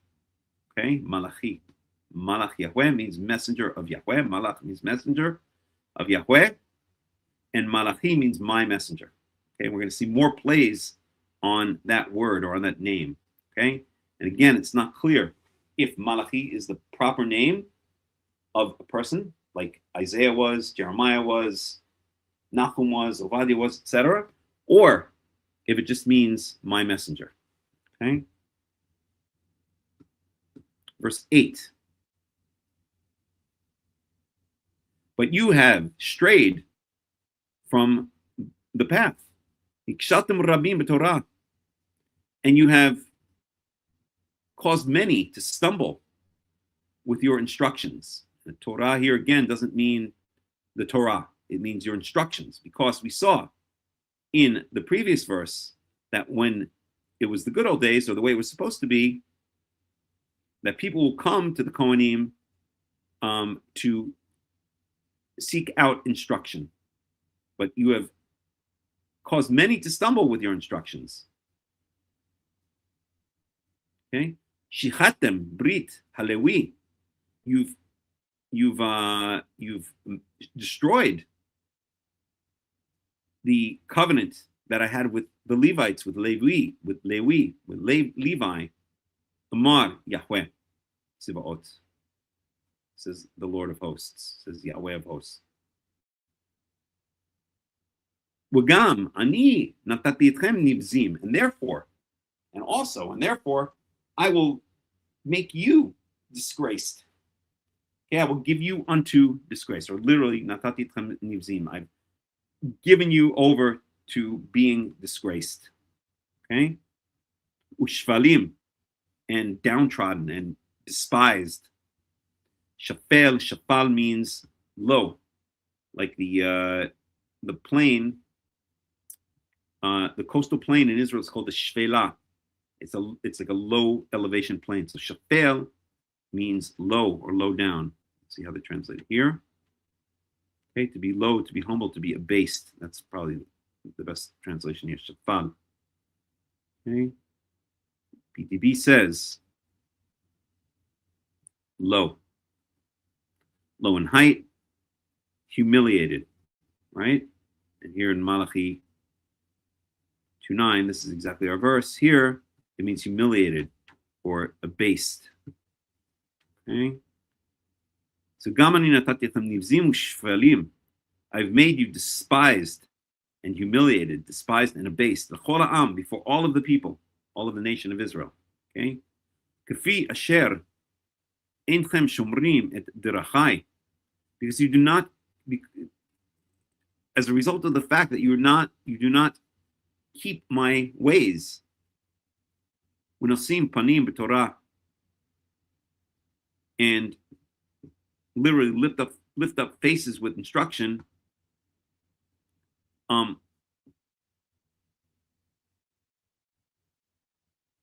But this is referring to giving unfair judgments. This harkens back to the commandment in the Torah not to give favoritism in judgment. Okay.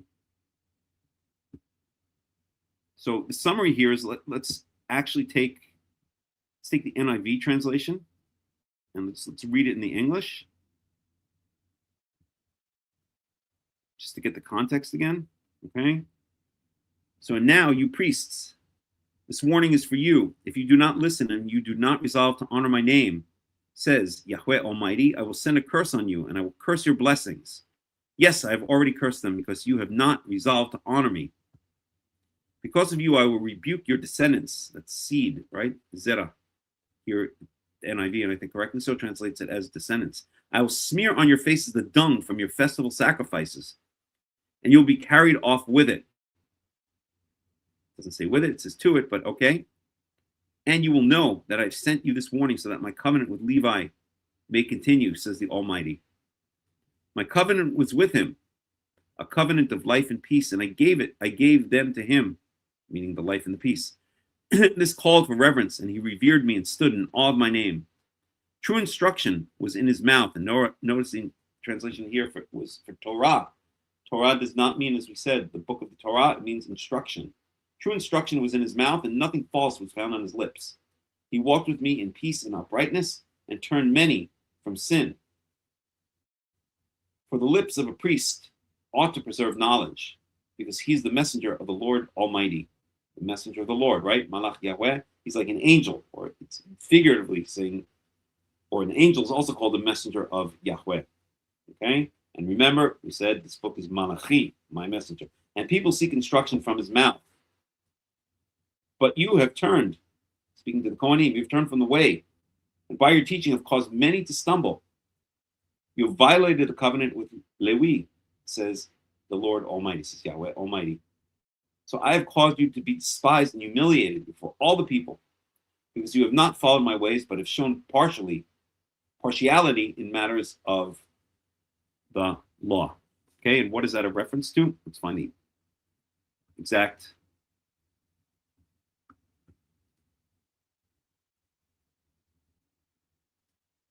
Okay.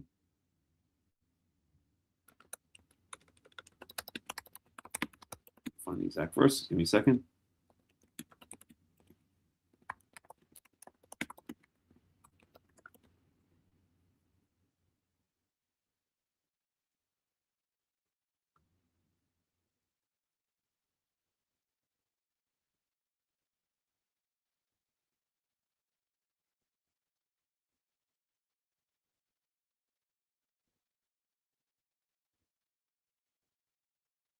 Yeah, so there's a number of places, but let's look at Exodus 23:3. So we go to Exodus 23:3 for a second. Open up a new.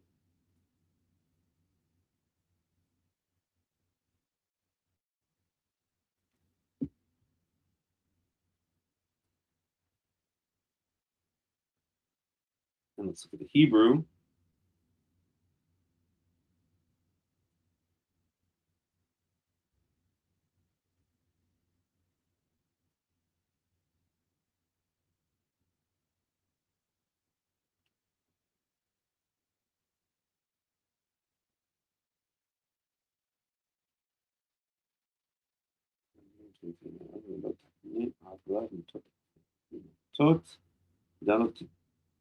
No, that's not exactly the verse I'm looking for. Just give me 1 second here. Let's try. This must be Leviticus 19:15.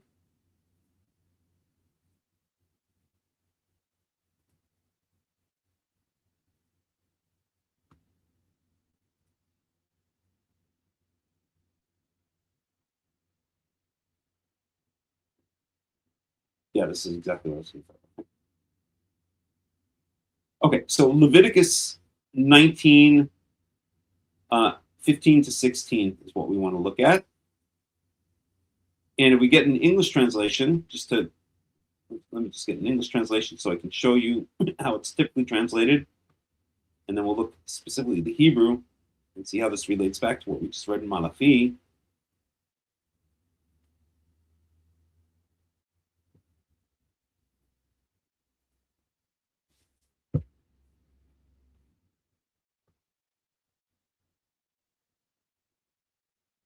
So Leviticus 19:15, okay? Do not pervert justice, do not show partiality to the poor or favoritism to the great, but judge your neighbor fairly. Okay, but that's the English translation, but literally what it says is, let me translate it. So this is verse 15, this is Leviticus chapter 19, verse 15. Lo ta'asu awel b'mishpat. Do not do any distortion of justice in judging. Okay. Lo tisa pnei dal. So literally, do not lift up the face of the poor person. But it means don't show any favoritism to a person just because he's poor. Again, the English translation that they give here is do not show partiality to the poor. Okay? But literally what it says, if we were to translate literally, lo tisa pnei dal, do not lift up the face of the poor person. So this expression of lifting up the face is a very common phrase in biblical Hebrew. Okay? And to lift up the face means, in other words, if you can picture it, you take someone's face and they're like looking down towards the ground, they're kind of downtrodden, and you lift their face up, right, towards you. Okay, if you're the judge or the king or whatever, you're showing them favor. So that's the way they usually translate it. How they translate here, partiality. Okay, but that phrase, do not lift up the face of the poor, means do not give them special favoritism, special partiality. And that's the exact same phrase we see here, okay, in Malachi chapter 2, verse 9. Okay. You didn't keep my ways. V'nosim panim b'torah. You're lifting up faces in your instruction. In other words, you're showing partiality when you give judgment, is what Malachi is saying to the Kohanim. Okay?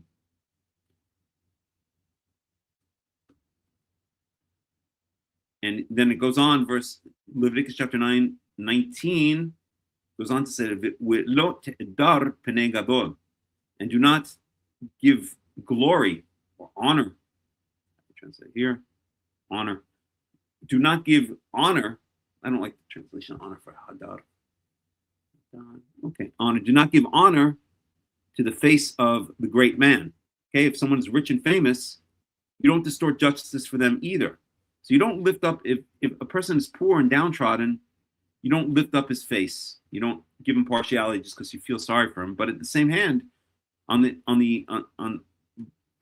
the same token, You do not give honor to a person just because he's great. You don't distort judgment in his favor either. Okay? Rather, b'tzedek tishpot amitecha. In justice shall you judge your fellow people, or your people. Okay? All right. So we get back to Malachi, chapter 2. Then this finishes off the rant against the Kohanim, which was kicked off in chapter 1 when Yahweh brought a complaint about the Kohanim. Remember, in Malachi chapter 1 starts off with the people of Israel bringing a complaint or a question, a doubt to Yahweh. How do we know you love us? Yahweh answers, you'll know I love you because look at the distinction between what I did with your land, Israel, and the land of Esau, the land of the Edomites, who I hated, okay? And then Yahweh comes back with a question towards Israel, or complaint towards Israel, specifically towards the Kohanim. If I'm your father, where is my honor? If I'm your master, where is my fear? Okay, and then in the rest of chapter 1, down to this paragraph close in the Hebrew text, the Samech, Parshas Tumah, the response is, or Yahweh answers by saying all of the horrible things that the Kohanim are doing by bringing improper sacrifices and throwing them on the altar. Okay, and then in chapter 2, this continues, changes the tone a bit, and continues. Because you're not giving me honor, I'm going to curse you. I'm going to curse your blessings. And I'm going to rub the shit that comes out of your sacrifices that were supposed to be good and proper sacrifices, but are substandard sacrifices. I'm going to take the shit that comes out of those sacrifices, I'm going to smear that all over your face. Because that's not the way it was supposed to be. I've made you a wonderful covenant, a covenant of life and peace, where you're supposed to judge fairly, honestly. Okay? True instruction. And people would come to hear your instruction out of your mouth, because you're a messenger of Yahweh. You're like an angel. You're a messenger of Yahweh. And my name, referencing back to the person who wrote the book, not me, is Malachi, my messenger. Okay? But you've strayed from that route. You've strayed from that path. And instead of people coming to hear wisdom and knowledge and justice, instead you've caused many to stumble. Okay, and you've made a disgrace. You've destroyed this covenant that I had with the Levites, says Yahweh. So I'm going to make you despised and humiliated before all of the people of Israel. Okay, because what do? Because you don't keep my ways, and you don't give fair instruction. You distort instruction. You make instruction, you make judgments based on favoritism. Harkening back again to Leviticus 19, verse 15. Okay, so that's what Malachi is saying here up to this point. This ends the rant against the Kohanim, and now it goes on to a rant against Judah. Okay? And maybe we'll pick that up next time.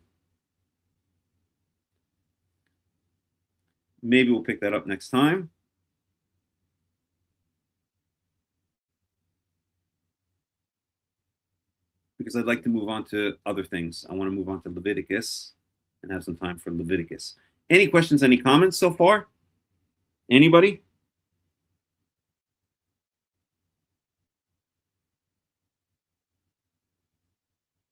Okay, let's take a break for about 5 minutes, and then we will move on to, I was going to talk about a very interesting topic about, was Moses a priest? You're welcome, Tsuri. Okay, was Moses a priest? It's actually a very interesting topic, and it's a topic that's not thought about very often. So Moses was not a descendant of Aaron, right? Because Moses was Aaron's brother. So he was not a priest of the Aharonic order, right? He was not a Cohen who was a descendant. All of the male descendants of Aaron are Kohanim, are Cohen, are priests, who made the priest. But was he a priest?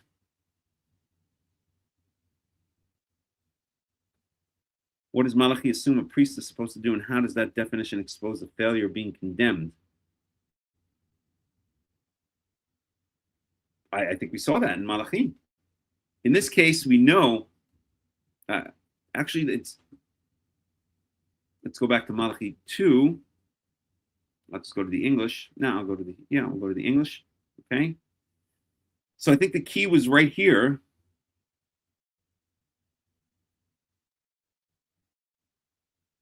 Okay. For the lips of a priest ought to preserve knowledge because he's the messenger of the Lord Almighty, and people seek instruction from his mouth. Okay, this is a reference back to Deuteronomy chapter 17, verse 9. In other words, this is speaking in this case, okay? In this case, so really it's talking about the two aspects of the priest that that constitute the priestly duties. So the first aspect, which is spoken about in Malachi chapter 1, is dealing with the sacrifices, okay? But here Malachi choose out the priests, choose out the Kohanim for not bringing proper sacrifices, for bringing improper sacrifices, okay? Sacrifices that were sick and lame, blind, stolen, okay? So here, cursed is the cheat who is an acceptable male in his flock and vows to give it, but then sacrifices a blemished animal to the Lord, for I am a great king, says Yahweh Almighty. Okay, so this is the first aspect of what the Kohanim are supposed to do. But there's another aspect, and that is that the Kohanim are supposed to be judges. They're supposed to act as judges, and we know that from Leviticus chapter 17, verse 9, which if you watch the debate I had with Rabbi Asher Meza, and I can post a link to that debate. If you haven't seen it, you can check it out. Let me post the link. 1 second, please. Then we spoke about this point a lot in that debate. Let me see for a second if I can get that link.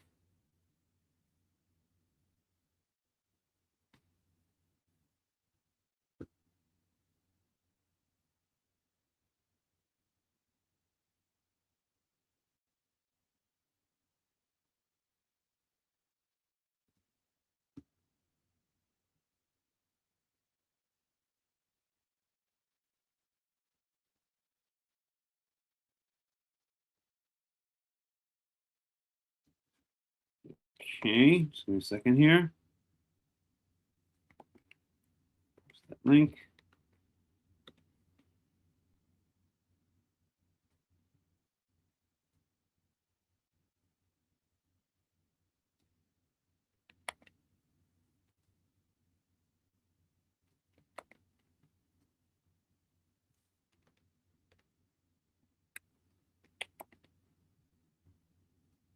So I posted the comments. Show it here for a moment. So if you go to either the World Alliance, it was streamed both to the World Alliance of Qara'im YouTube channel and to Karaite Insights YouTube channel. So if you go to either of those YouTube channels and you look under the live tab, then you should be able to find the debate. Okay, but we spoke about this a lot. So what we see in Malachi 2, in this first part of Malachi 2, this first half of Malachi 2, is Malachi chewing out the priests, not for giving improper sacrifices, not for disgracing the altar of Yahweh, but for distorting justice, distorting judgment. Right?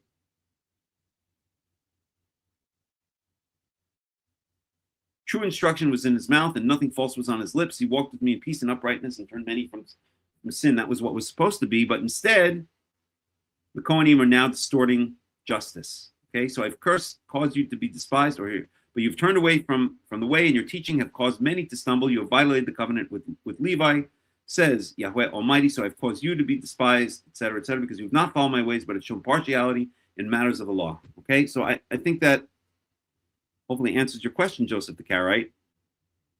Okay.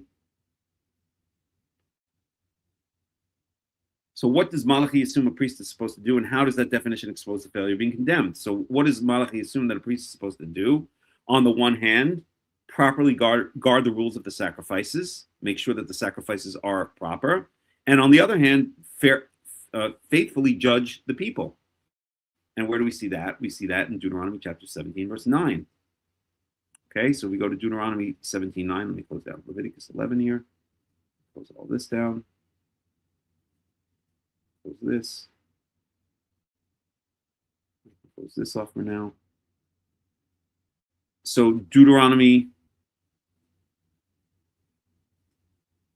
Oops.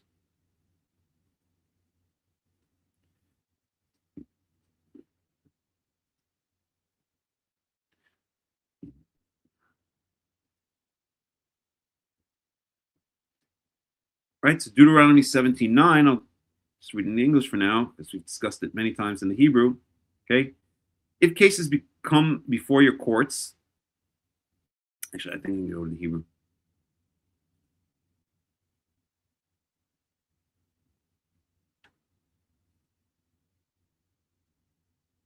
Okay. Ki yipaleh mimcha davar lemishpat. So it doesn't say if cases come before your courts. If it says if a matter is too great, it's too difficult for you to adjudicate. If a matter is too great for you to adjudicate, and this is speaking about the local courts in the cities, as we'll see in a second. Ben dam ledam, literally this means between blood and blood.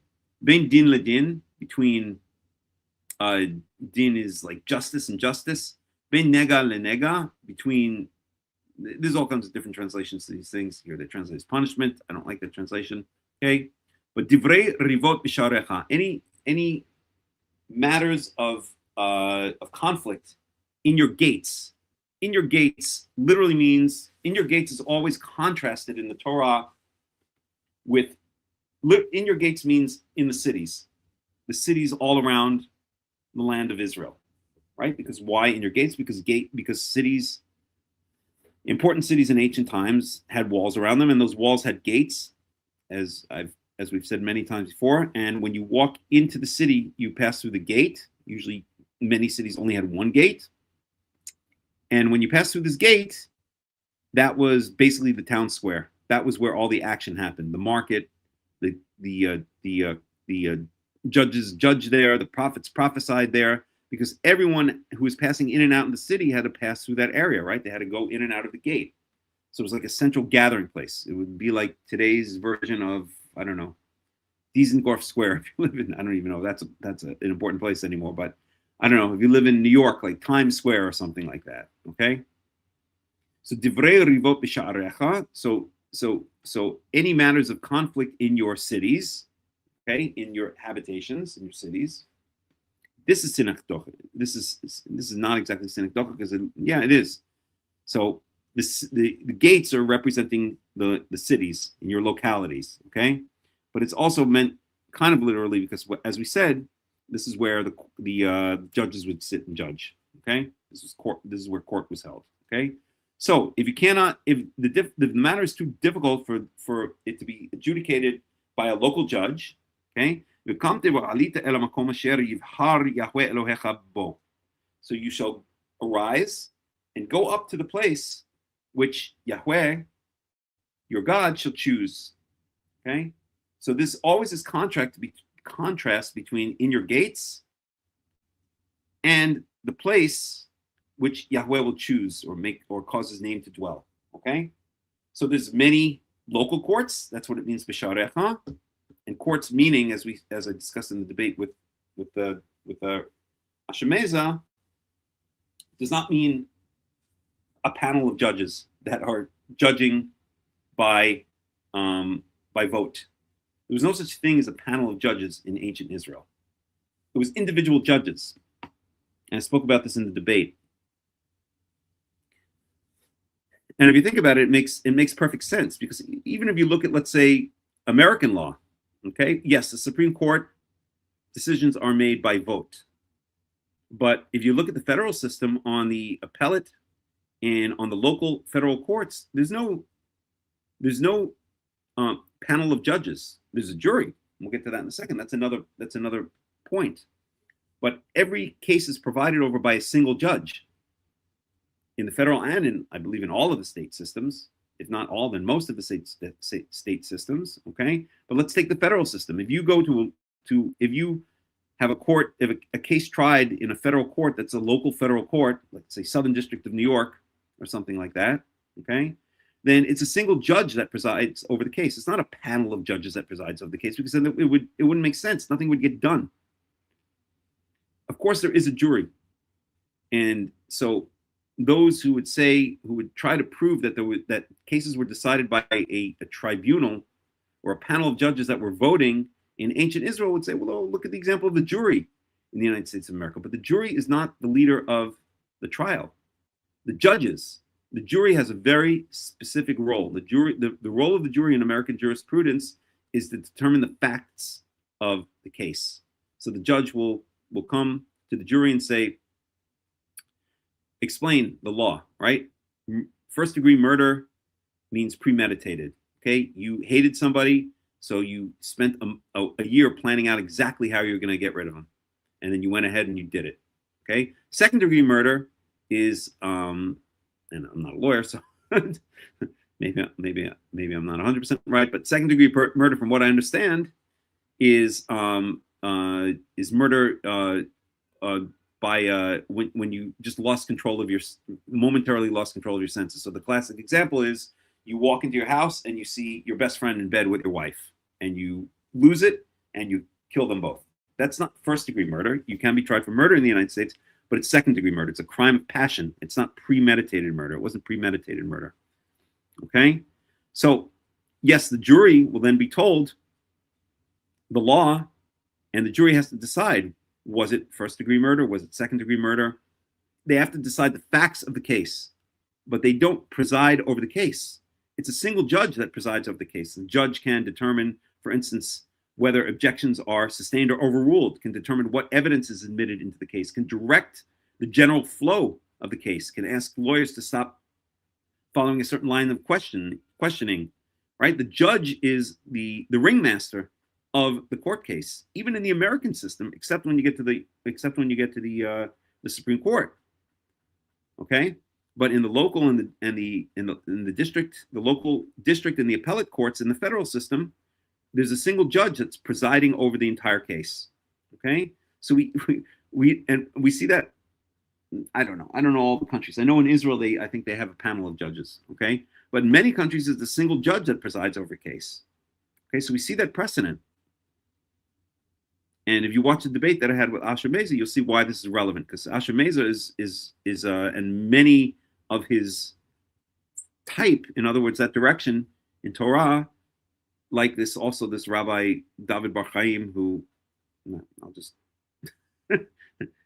I'll leave my opinion of him unstated at this point. One of the big things they want to do is reinstate the Sanhedrin. The Sanhedrin, as I pointed out in the debate, is that it's not a Jewish institution. It's a Greek democratic institution. It's a foreign institution. It's a Greek institution. In fact, the word Sanhedrin is a Greek word. It comes from Sinhedrion, which means to sit together. In other words, it's a tribunal. The idea of adjudicating a case by vote of a panel of judges is not an Israelite. It's not a Jewish idea. It's a Greek idea. Okay, it's a Hellenistic idea. It's democracy.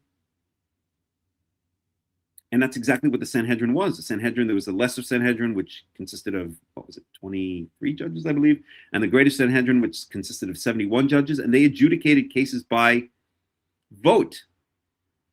They followed the Hellenistic, Greek, democratic, or ways of democracy, Greek democracy, which was what they were influenced by, because at the time that the Sanhedrin was established, the early Sanhedrins were established during Seleucid Greek times. They say the earliest reference to something like a Sanhedrin is during the time of the Hasmonean king Alexander Yanai.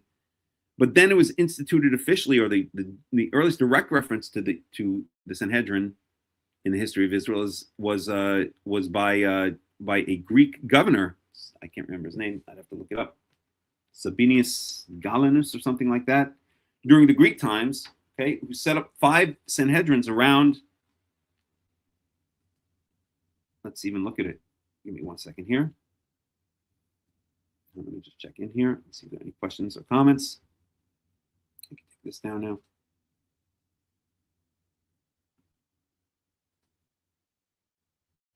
One second, please.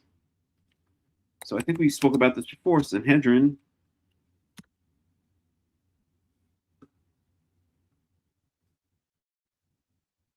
So we look at the history of the Sanhedrin, and I know we're going a bit off topic, but it's okay.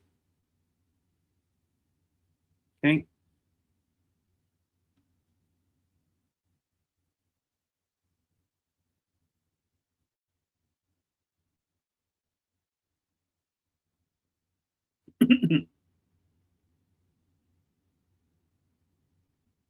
Okay, so the Hasmonean court in Judea, presided over by Alexander Yanai until 76 BCE. So this is before.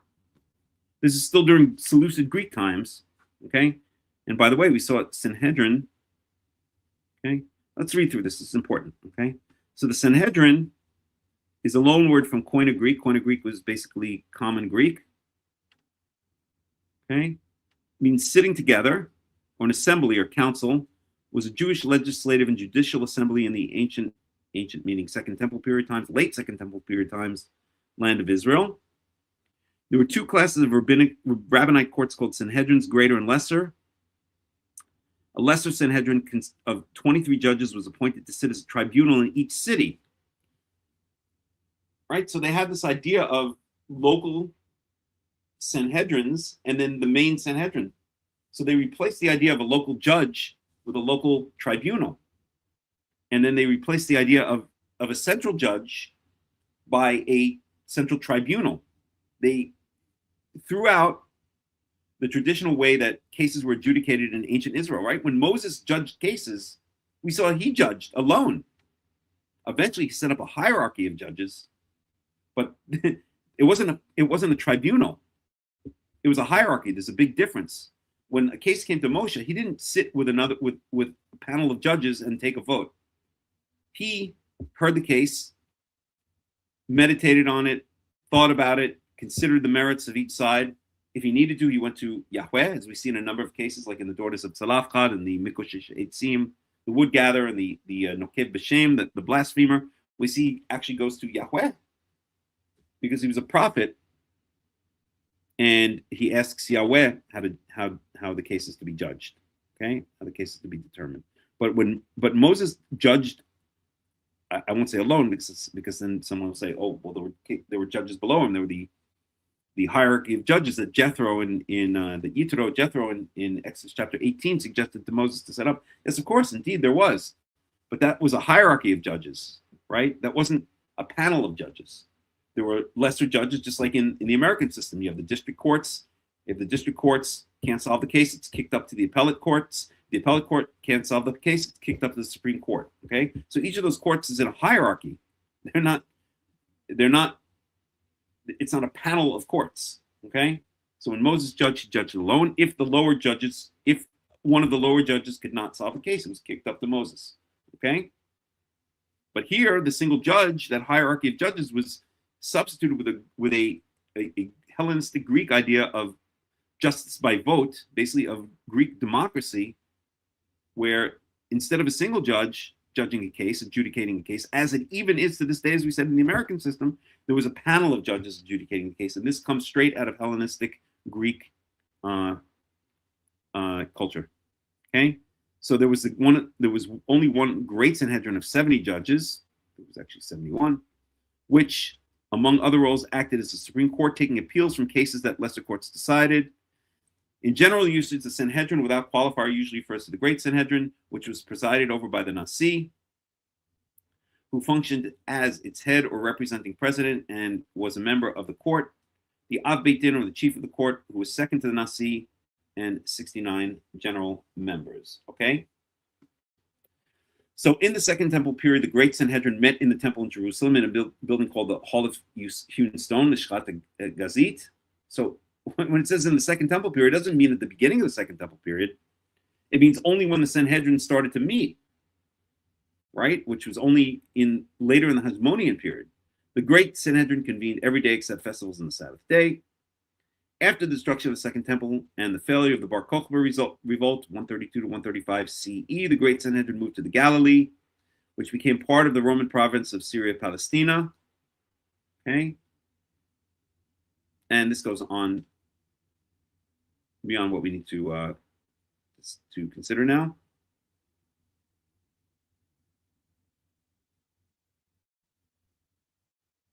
So here it says, when Moses declared the task of leading the people was too difficult for him, God had him appoint 70 elders to share the burden of leadership with him.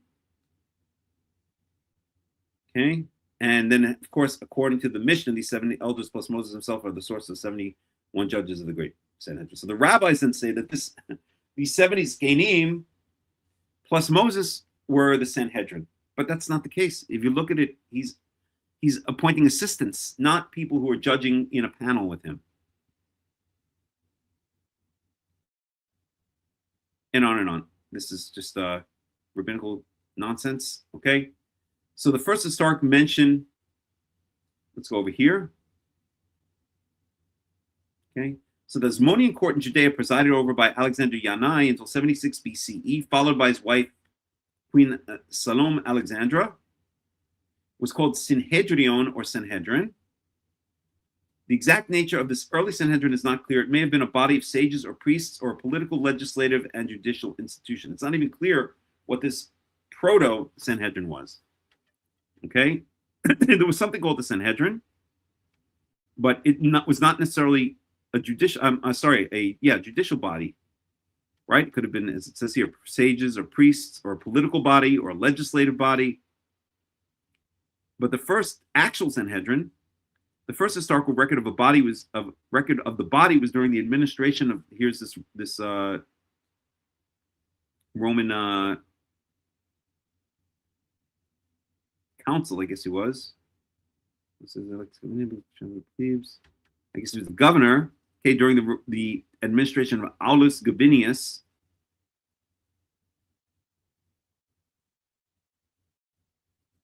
Okay. Who, according to Josephus, organized 5 Synedra in 57 BCE, so about just years after the Romans took over the land of Israel. As Roman administration was not concerned with the religious affairs unless sedition was suspected. Only after the destruction of the Second Temple was the Sanhedrin made up of only sages.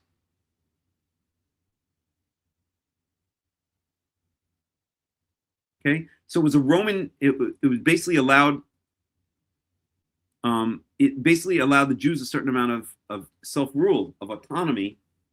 So the Jews could do whatever they want as long as they didn't revolt against the Romans. And that autonomy is carried out through these bodies set up by this, I don't even know what he was he a governor, general of the Roman Republic, right? Set up by Aulus Gabinius, set up 5 of them, according to Josephus, in order that the Jews can have some kind of self-rule, right? So they could adjudicate cases, and as long as they didn't bother the Romans and prevented the Jews from revolting, then they could adjudicate cases however they wanted, okay?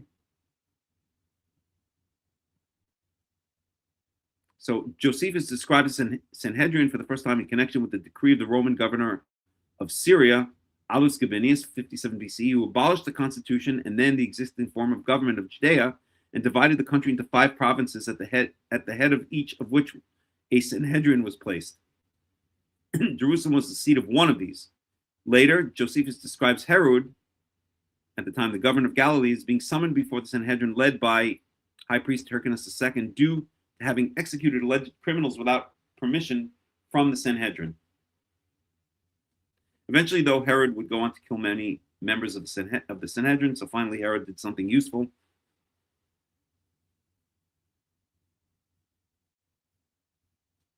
etc.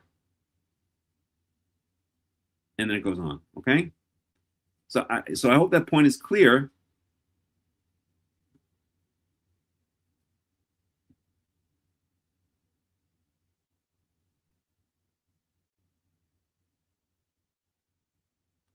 Okay, so I hope that point is clear. And so hearkening back to Deuteronomy chapter 17, verse 9,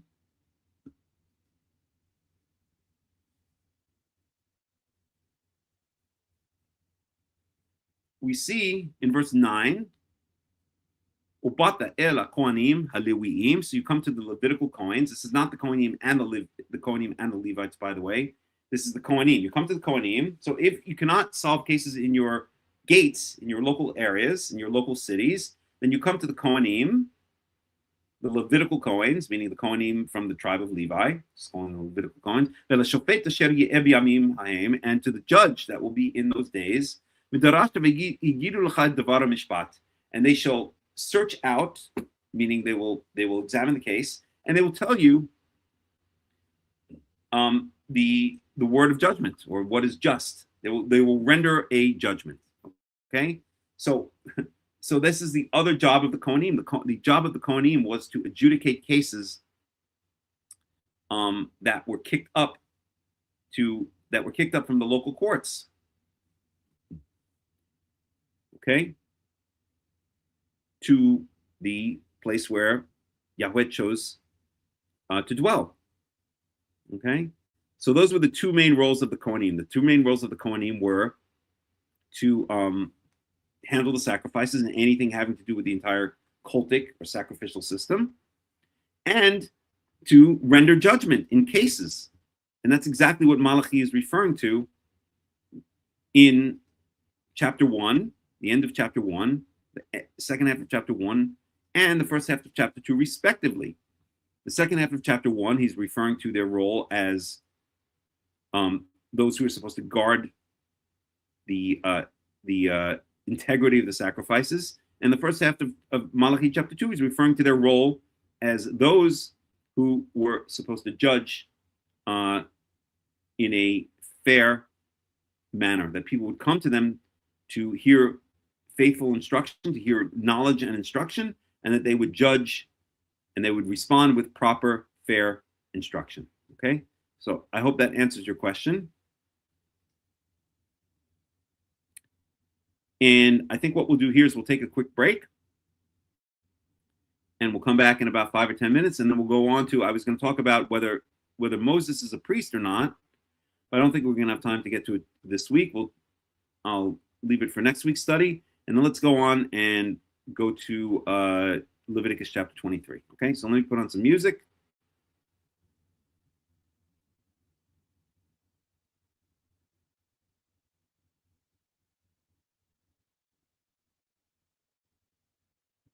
So just give me a second here.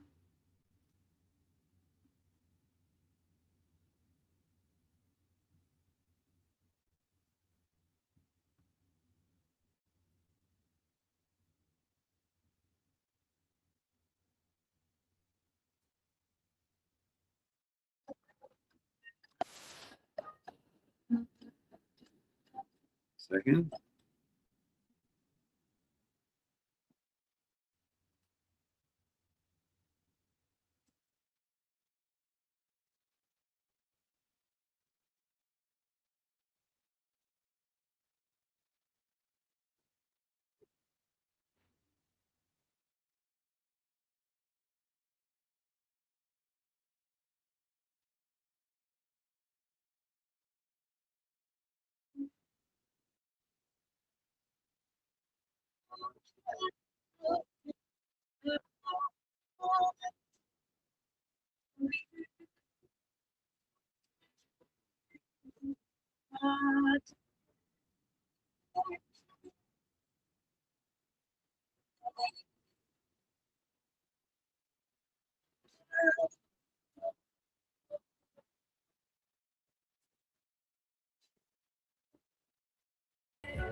על הדבר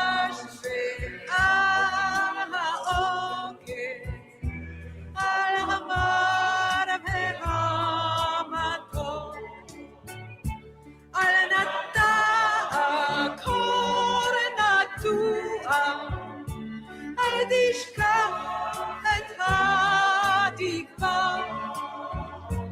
השיבני ואשובה אל הארץ הטובה.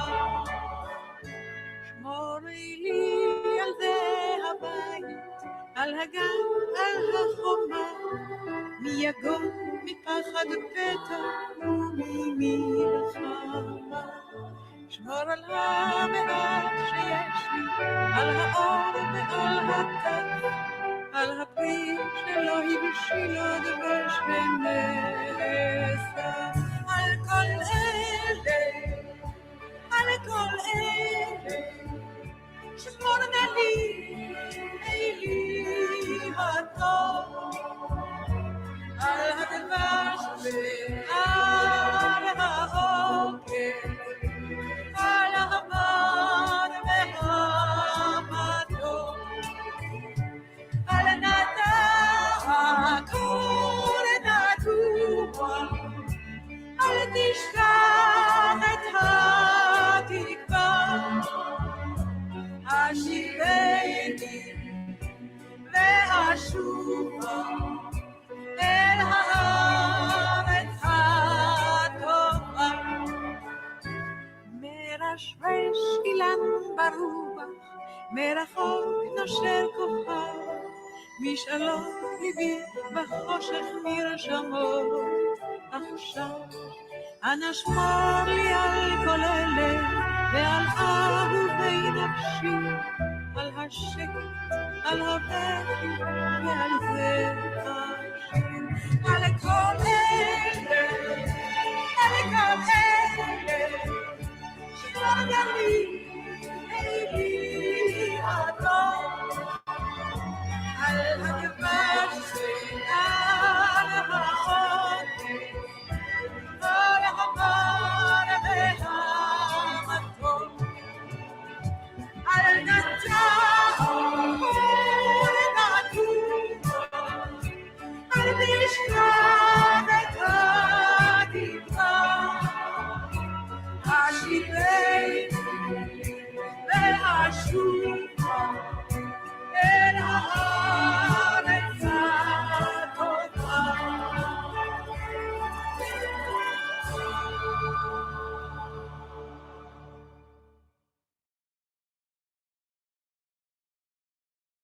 עוד יש מפרש לבן באופק מול ענן שחור כבד, כל שנבקש לו יהי. ואם בחלונות הערב אור נרות החג רועד, כל שנבקש לו יהי. לו יהי, לו יהי, אנא לו יהי, כל שנבקש לו יהי. לו יהי, לו יהי, אנא לו יהי, כל שנבקש לו יהי. אם המבשר עומד בדלת, תן מילה טובה בפיו, כל שנבקש לו יהי. אם נפשך למות שואלת, מפריחה ומאסיף, כל שנבקש לו יהי. לו יהי, לו יהי, אנא לו יהי, כל שנבקש לו יהי. לו יהי, לו יהי, אנא לו יהי, כל שנבקש לו יהי. מה כל ענות אני שומע, כל שופר וכל תופים, כל שנבקש לו יהי. לא תשמע בתוך כל אלה גם תפילה אחת מפי, כל שנבקש לו יהי. לו יהי, לו יהי,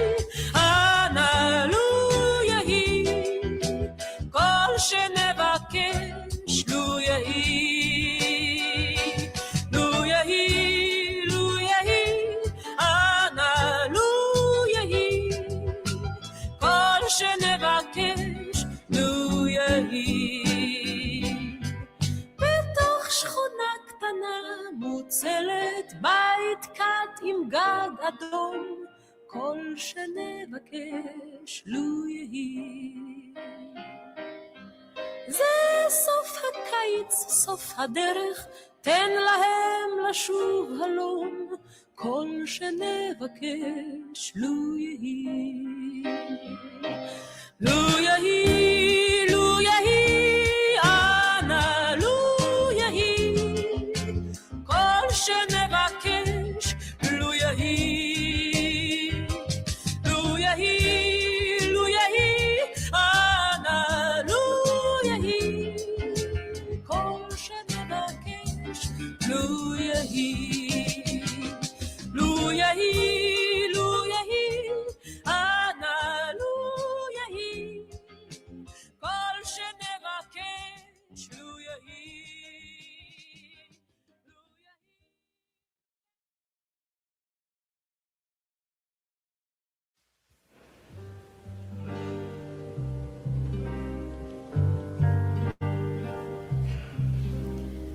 היו לילות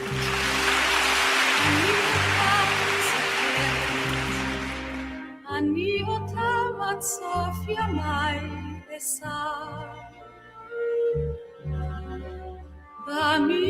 במשעולים בין דגניה לכנרת עמדה עגלת חיי העמוסה, והוא ניגש שמעי אליי קטנטונת, אני בניתי בית לשבטך, את תרקבי בערב לי כותונת, אני אנהג ביום את עגלתך. הוא היה אז בהיר וגבוה כזמר, הוא נהג עגלות לשדה הרחב,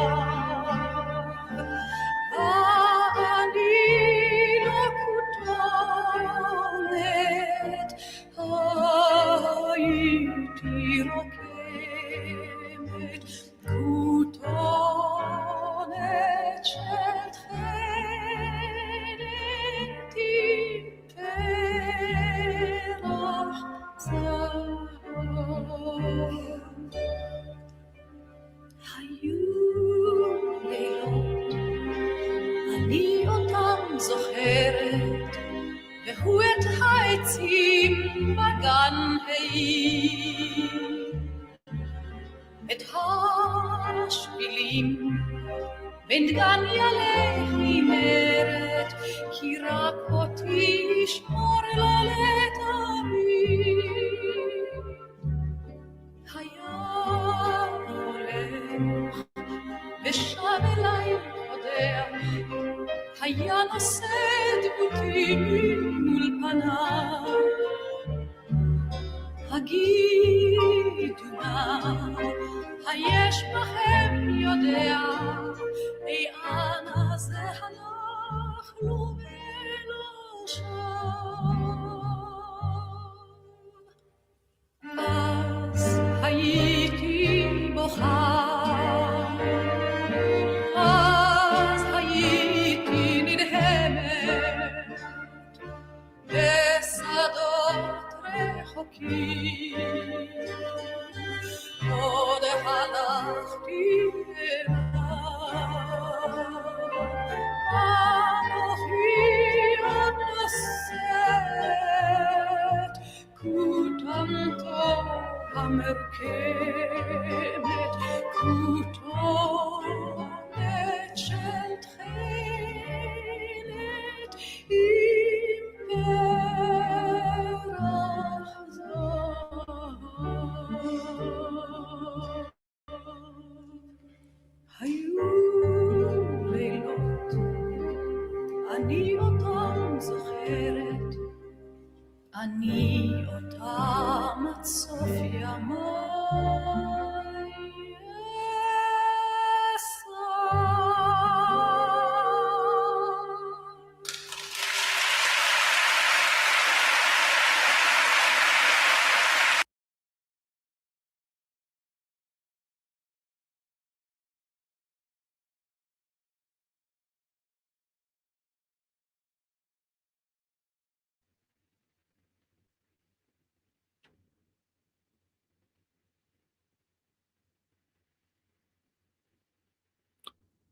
Okay, welcome back. So we'll conclude today's study, by looking at Leviticus chapter 23. I don't know if we're ever going to get through Leviticus chapter 23, but we'll try. I hope that was an interesting study on Malachi. I found it absolutely fascinating. I think it touched on a whole bunch of different things. So let me close off some of these things here. Oops.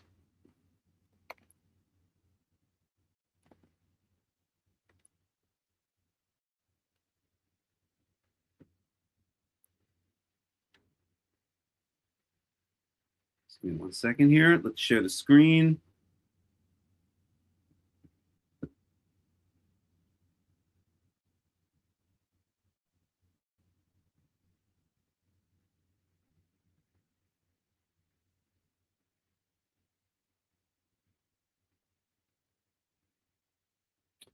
Okay, there we go. So we're going to head on over to Leviticus chapter 23.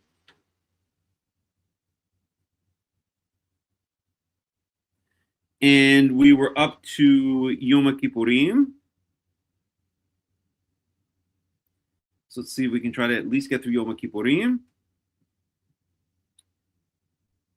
And maybe what I'll do is, because we've spoken about this in many, many other contexts, and I really do want to move on to the next chapter. I think I'm going to just make an absolute commitment to finish this, even if it means just glossing through it, because we've spoken about these issues many, many times before. I'll post the article that I wrote on the topic of Yom HaKippurim, and let's start reading it. Let me actually go to the right place here. 1 second.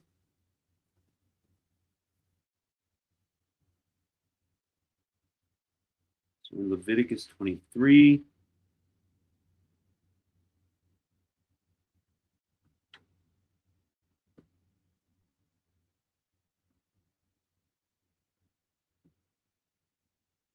Go to 15 over here.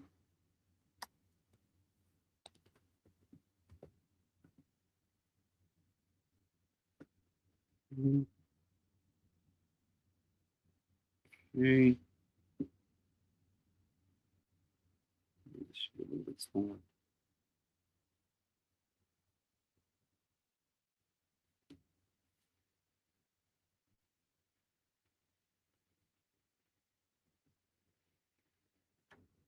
Okay, close enough.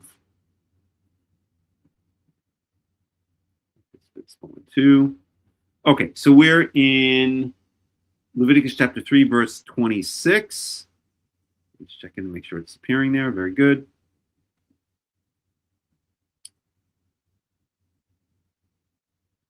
And what we see here is why Yidaber Yahweh el Moshe lemor. So Yahweh spoke to Moses saying, of course, that's an opening phrase, a very common opening phrase.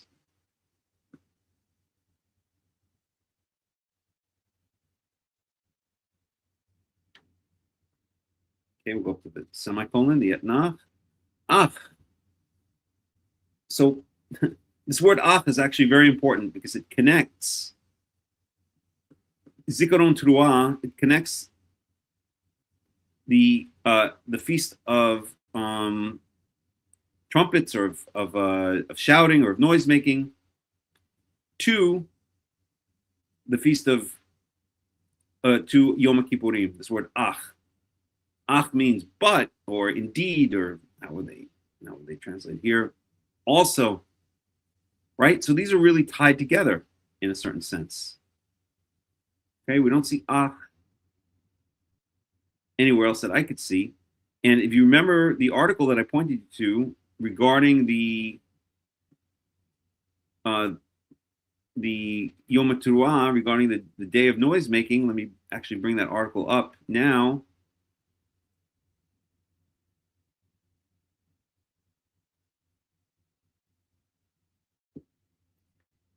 Okay, so if you want to read more about Yom Teruah, I'll post a link.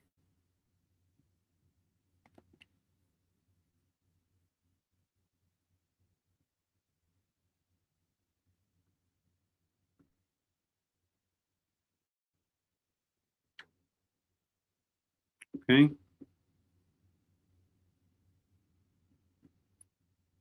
But we see that this word ach actually connects Yom HaKippurim to Yom Teruah, and that's kind of what I say in the article, that Yom Teruah is kind of the opening act of leading up to Yom HaKippurim, that they're not disconnected, they're very connected. And if you read the article, you'll get a bit more insight into why. Okay, so basor lechodesh hashvi'i hazeh, but or also on the 10th of the 7th month. So you want to get a bit of water.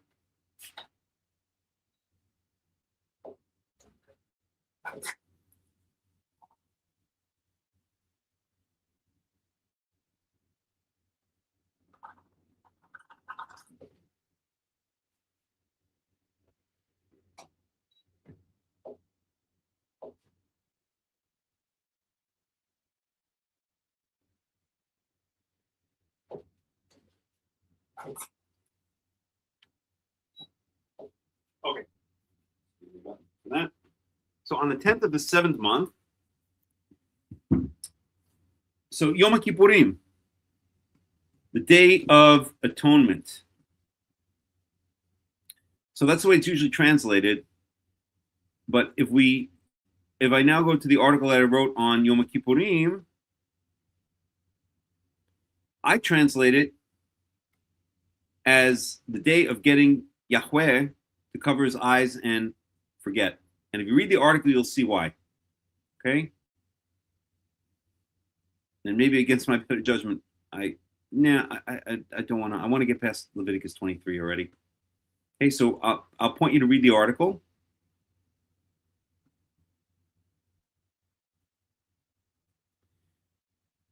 But Kippur is related to, well, I'll read the article a little bit. Okay, here we go. So Yom HaKippurim, make sure you can see this.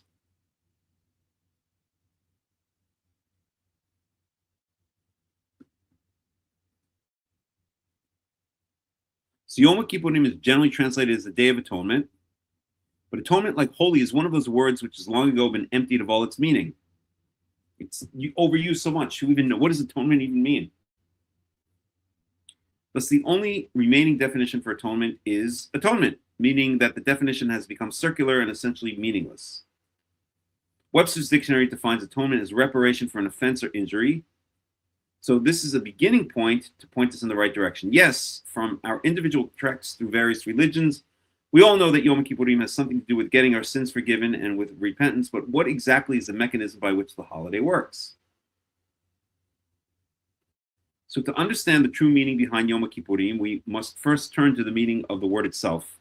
The word Kippurim comes from the Hebrew word, or the Hebrew root, Chaf Pe Resh, which in its most basic form, kafar, means to cover. And it's even impossible that the word cover comes from the word kafar.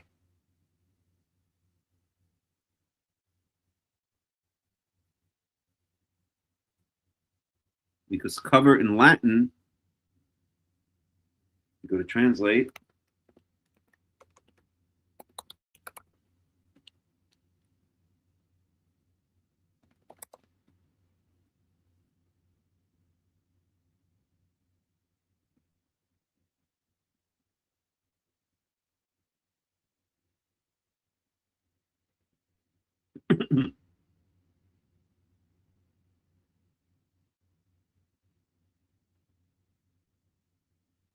to cover.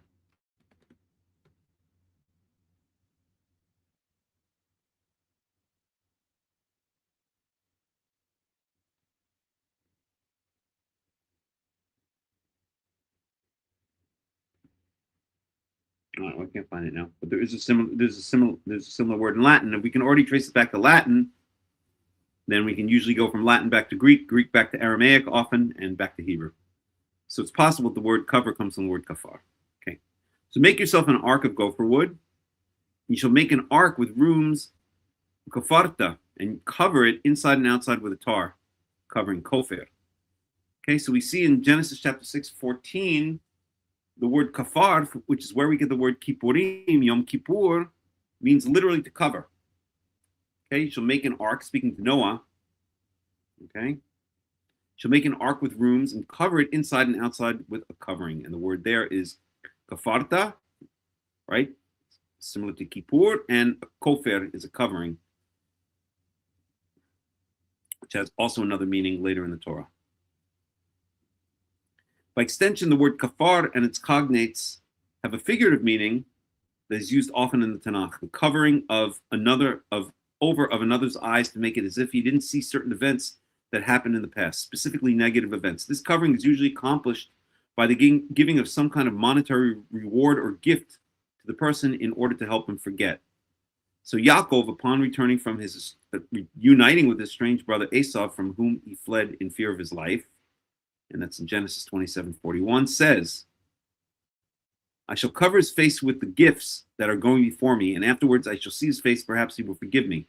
Genesis 32:20, right? So I shall cover his face, achpara is what it says there, also related to this word kippur. In other words, Yaakov intends to assuage Esau's anger with a series of gifts that he sends before him. He's hoping that Esau, like a child opening his birthday presents, will forget his anger, at least for a while. Likewise, the figurative meaning of the noun kofer, a covering, becomes the actual gift or money which is given in order to cause another to forget certain past events and forego revenge or retribution for those events, i.e. a bribe.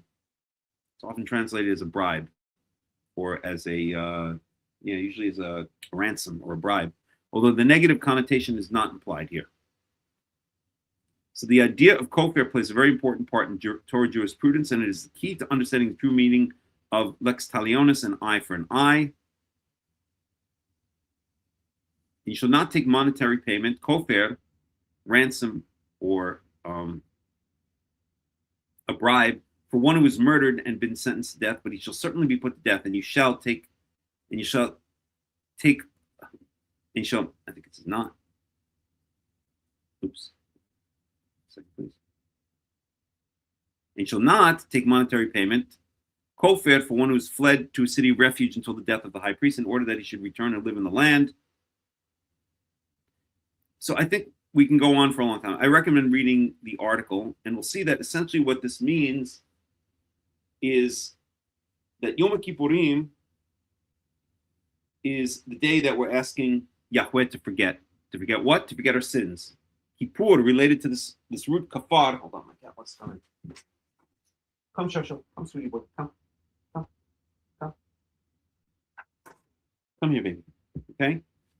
Related to this word kafar, which literally means to cover, is speaking about the figurative sense of asking Yahweh to cover over his eyes and forgive our sins, forget our sins, pretend like he never saw them. And if we relate this, and if you read the article, it speaks about this, if we relate it to Yom Teruah, so Yom Teruah is called, as we saw up above in Leviticus 23, it's called Zikaron Teruah. Zikaron means remembrance. So essentially, Zikaron Teruah is we're shouting out to heaven with trumpets, with shofar, with whatever means we can, and we're asking Yahweh to remember us. Okay? To not forget us, to remember us. On Yom Kippurim, we're asking Yahweh to forget. No.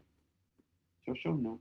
Asking him to forget what? Our sins. So on Yom HaZikaron, on Yom Teruah, on what the rabbis call Rosh Hashanah, we're asking Yahweh to remember our good deeds. On Yom Kippurim, we're asking him to forget our bad deeds. But really with relationship to the temple, that's another story we'll get to when we get to it. But that's the idea of Yom Kippurim, and that's why I translated here as the day of getting Yahweh to forget, to cover his eyes and forget, because they're really opposites. Yom Kippurim is in a sense the opposite of Zikaron Teruah. Zikaron Teruah, okay, or Zikaron means a remembrance, and Kippurim means a forgetting, cover over your eyes and forget, okay? And the two are related, and we see this by the word ach at the beginning of verse 27, okay? So read the article, and we'll get into it in greater detail. And in fact, let me post the Yom Kippurim article instead. 1 second here.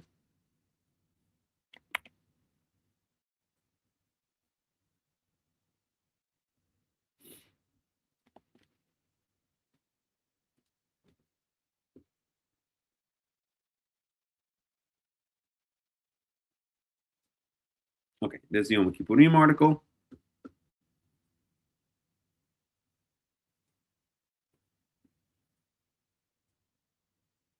Okay. So let's go on. So Yom HaKippurim, the day of forgetting, or the day of asking Yahweh to forget, Hu Mikra Kodesh. It's a holy convocation. Okay? It's a declaration of a holy day, or perhaps a calling together of everyone for this holy day. Convocation means calling together. Yelechem, vinitem et nafshotechem. Literally, you shall afflict yourselves. Usually say afflict the soul, but it doesn't mean soul. It means yourself. Not nefesh is best translated as oneself. So you shall afflict yourselves. Okay, I speak about this also in the article. What does that mean? Okay, so you can read that in the article. But to make a long story short, it's really related to fasting, and we can bring proof of that. Okay, so read the article again. I don't want to give a whole talk on Yom HaKippurim.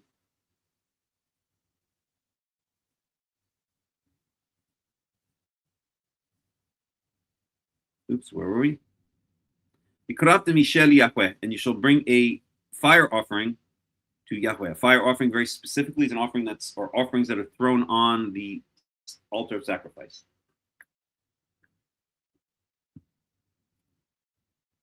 You shall not do any milacha. All of the other holidays, with the exception of the Shabbat. Okay, Shabbat says you shall not do any milacha. That's in Leviticus 23:3. On Passover, you shall not, doesn't say milacha, it says malechet avodah. On Shavuot, let's find it. That's the Omer offering.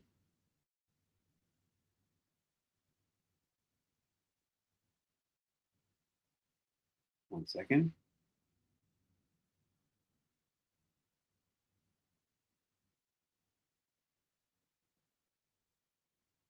Here it says Malechet Avodah. This is for Shavuot, the festival of weeks. Okay, 49 days after the bringing of the Omer offering.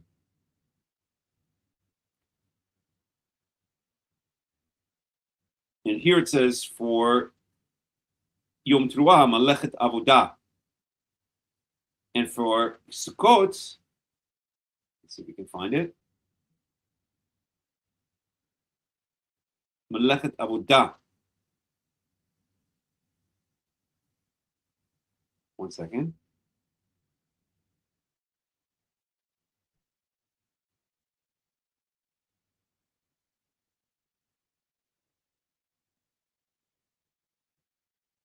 One second here.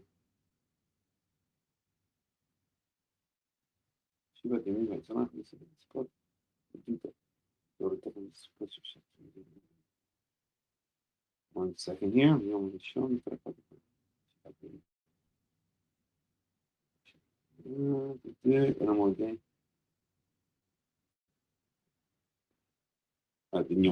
Okay, so Malechet Avodah. You only shown me Malechet Avodah. Here's for the first day of Sukkot. Malechet Avodah. Here's for the 8th day of Sukkot, or Shmini Atzeret, as they call it, Malechet Avodah. So every single holiday says you shall not do Malechet Avodah. There are only 2 holidays, if you want to call it that. Shabbat is not technically a holiday, or it's not a Chag. It's not a Moed. The Chag or the Moedim mean the yearly holidays, but Shabbat doesn't say Malechet Avodah. Shabbat says you shall not do any milacha. And Day of Atonement, Yom HaKippurim, it's also, we just says you shall not do any milacha. So why does it say for all of the rest of the holidays? In other words, Passover, Shavuot, Yom Teruah, Sukkot, the first day of Sukkot, Shmini Atzeret, it says don't do Malechet Avodah, but for Shabbat and Yom HaKippurim, it says don't do milacha. Okay? As I've mentioned many times before, this implies that the restriction against doing work on Yom HaKippurim and on Shabbat is more strict. It's more severe. Don't do any work. And this is expressed in the phrase milacha, rather than on the other holidays, the phrase that's used is malechet avodah. So the Torah is working here it's using the sound of language to get the point across. It's using onomatopoeia. Okay, milacha is more terse, it's more harsh, it's more strict, milacha. Whereas malechet avodah is more, it's longer, it's more sing-songy. Okay? So milacha means don't do any work on these days. On Shabbat and Yom HaKippurim. On the other days, don't do work. But there are exceptions, as we saw. Okay? It's a different level of restriction from work. We see it in the case of, where is it? If I can find it for a second.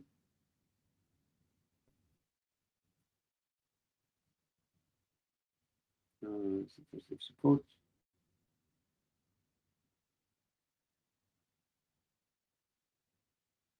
Yes.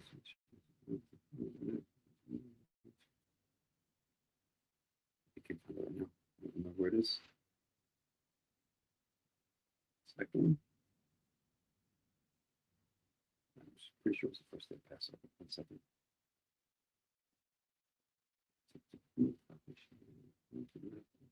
Soon. 1 second. There.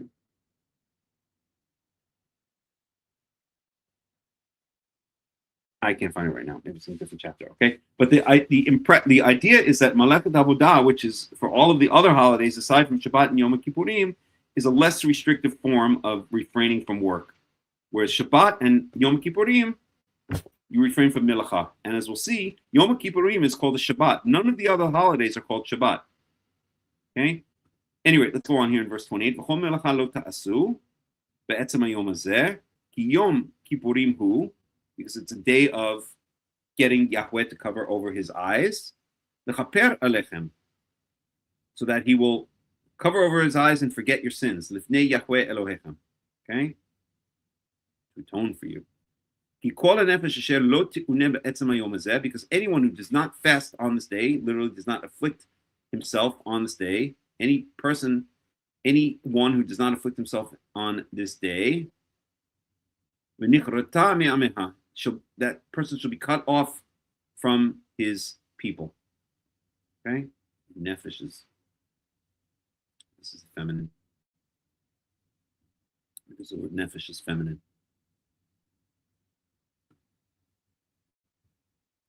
Okay, so that person shall be cut off from her people, from his and her people.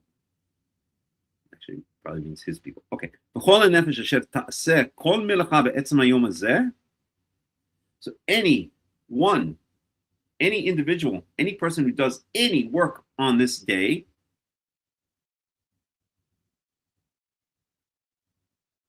I will destroy, I will wipe out this person from the midst of his people. It literally says from the midst of her people, amah, because the word nefesh, which means person, is actually a feminine noun. So wa ha avadati et hanefesh hahi mekerev amah.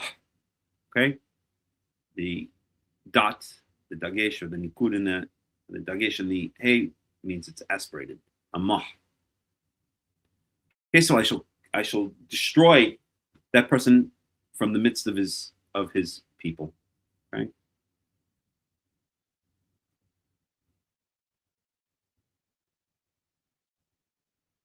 I don't like the word destroy. Let's see.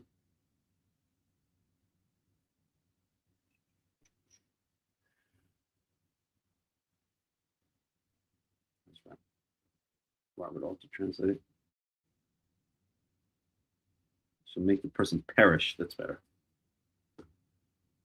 It's the same idea. Okay.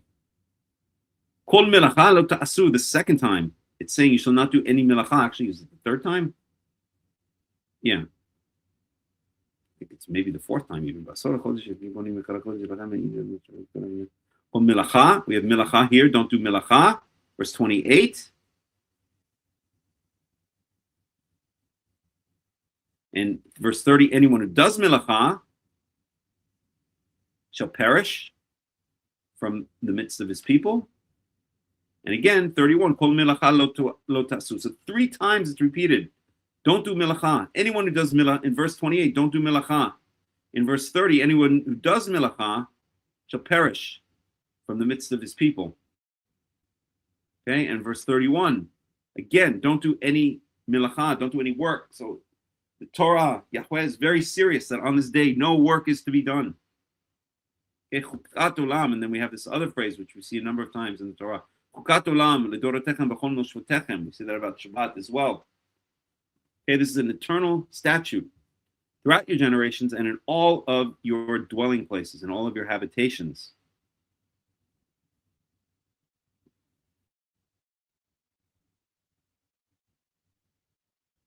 Actually, may never use this phrase anywhere else. Because in the Shabbat, it uses in all of your habitations. I think this might be the only place it uses throughout all of your generations and all of your habitations. And then it's called a Shabbat here. It's a Shabbat Shabbaton. Okay? Now, none of the other holidays aside from Shabbat are called a Shabbat. So here we have in verse 3, Sheshit Yamim Ta'aseh Melacha V'Yom HaShvi'i Shabbat Shabbaton. So Shabbat, this is the 7th day of the week. This is the Shabbat, the Sabbath. It is called a Shabbat Shabbaton. So it's called a Shabbat and then Shabbaton. None of the other holidays are ever called Shabbat Shabbaton. They're called Shabbaton. Let's see, it's here in Leviticus 23.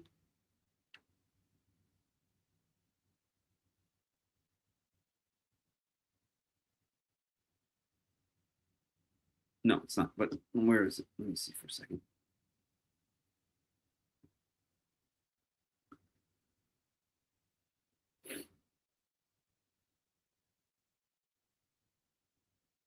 One second.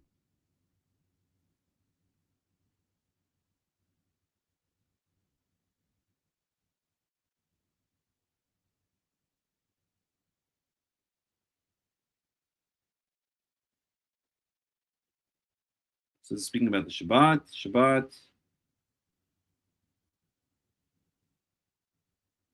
That's Yom HaKippurim, Leviticus 16, Exodus 35. That's speaking about the Shabbat. That's speaking about the Shabbat. This is speaking about Yom HaKippurim. Again, Yom HaKippurim.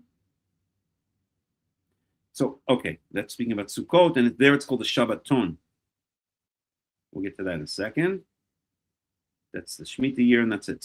So Sukkot, and by extension the other holidays, which have the restriction of Melechet Avodah, are called 2339, are called the Shabbaton, but they're never called the Shabbat Shabbaton. Okay? The only 2 holidays that are called Shabbat Shabbaton, or that are called by the word Shabbat, are the actual Shabbat on the 7th day of the week, right here in Leviticus 23:3, and Yom HaKippurim, right here, okay, in verse 32, 23:32, Shabbat Shabbaton. So it's like a Shabbat, and as we said before, and I mentioned in one of my articles in Karaite Insights, there are only 3 things in the entire Torah that are called a Shabbat. Number 1 is the 7th day of the week, the actual Shabbat, and the other 2 are by extension. Number 2 is Yom HaKippurim, because we see the same level of restriction from work on Yom HaKippurim. We see there's no milacha. Don't do milacha. It says it 3 times. In verse 28, in verse 30, in verse 31, don't do milacha. In all the other holidays, it says don't do malechet avodah. So it's a more strict level of restriction against doing work. And it's no coincidence there that the Shabbat, the very word Shabbat, means refraining. Okay, means a ceasing from doing work. Okay, ceasing in parentheses from doing work. Okay, and on it we don't do milacha.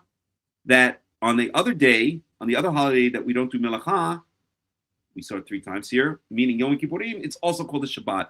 And none of the other holidays are called Shabbat, and on none of the other holidays do not do milacha. What you don't do on the other holidays is malechet avodah. Okay, so the Yom Kippurim is like a Shabbat, but it's like a special Shabbat. Okay, it's a Shabbat that comes once a year, and it has all these other meanings attached. The purification of the temple, which we saw in Leviticus 16, and certain elements, although that is actually not the main focus of Yom HaKippurim in ancient times. The main focus of Yom HaKippurim in ancient times was atonement for defiling by mistake or even on purpose the temple area. And secondary was personal atonement for sins that might have been committed.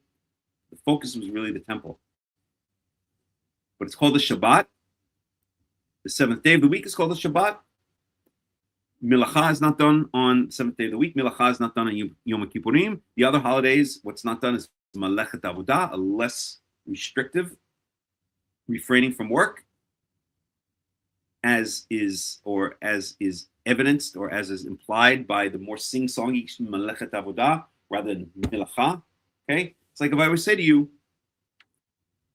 okay, on Sukkot or on Passover, don't do any of the various types of work. But on Shabbat, don't do work. On Yom HaKippurim, don't do work. That's what the Torah is doing. It's using the sound of the word or the sound of the phrases to imply that there's a much stricter, there's a much harsher restriction on these two holidays. There's only one other matter or issue or thing in the Torah that's referred to as a Shabbat, and we'll get to that in Leviticus chapter 25. I'll leave it as a pop quiz. And it's not a holiday. Okay?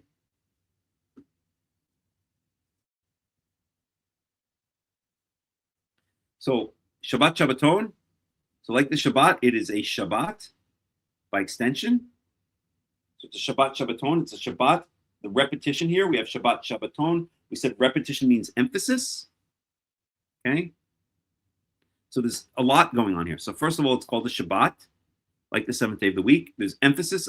There's a repetition of the phrase or of the words Shabbat Shabbaton, even though Shabbat is the name of the holiday. It's a proper name of the seventh day of the week. And this also, Yom Kippurim, is by extension a Shabbat. And Shabbaton means a day of ceasing. It's not a proper name. But together, it forms that repetition, which we said, repetition in the Torah in biblical Hebrew means emphasis. So Shabbat Shabbaton hu lachem. Okay, so it's, I think the point's good. Okay, hu lachem is, it is for you. Anitem et nafshotechem, and you shall afflict yourselves. Tisha lechodesh ba'erev me'erev ad erev tishpatu shaftechem. Shabbatchem. So from the 9th of the month in the evening, from evening until evening, so from the 9th in the evening until the 10th in the evening, and this means the 9th after the sun goes down, when the 8th changes into the 9th, until the following evening, meaning when the 9th is changing into the 10th, or when the 9th is completed changing into the 10th, that which is usually called nightfall, or I like to call it maximal darkness. So tishpatu shabbatchem, you shall Shabbat your Shabbat.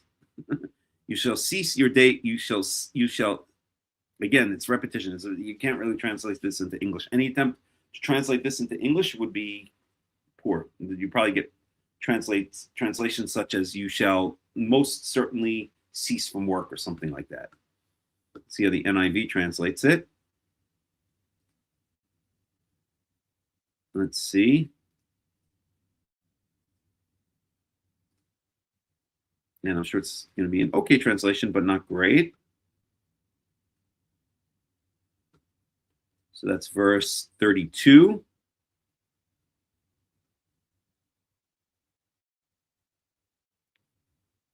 You are to observe your Shabbat, right? So they don't do it justice. They don't do the Hebrew justice, because it doesn't say observe your Shabbat.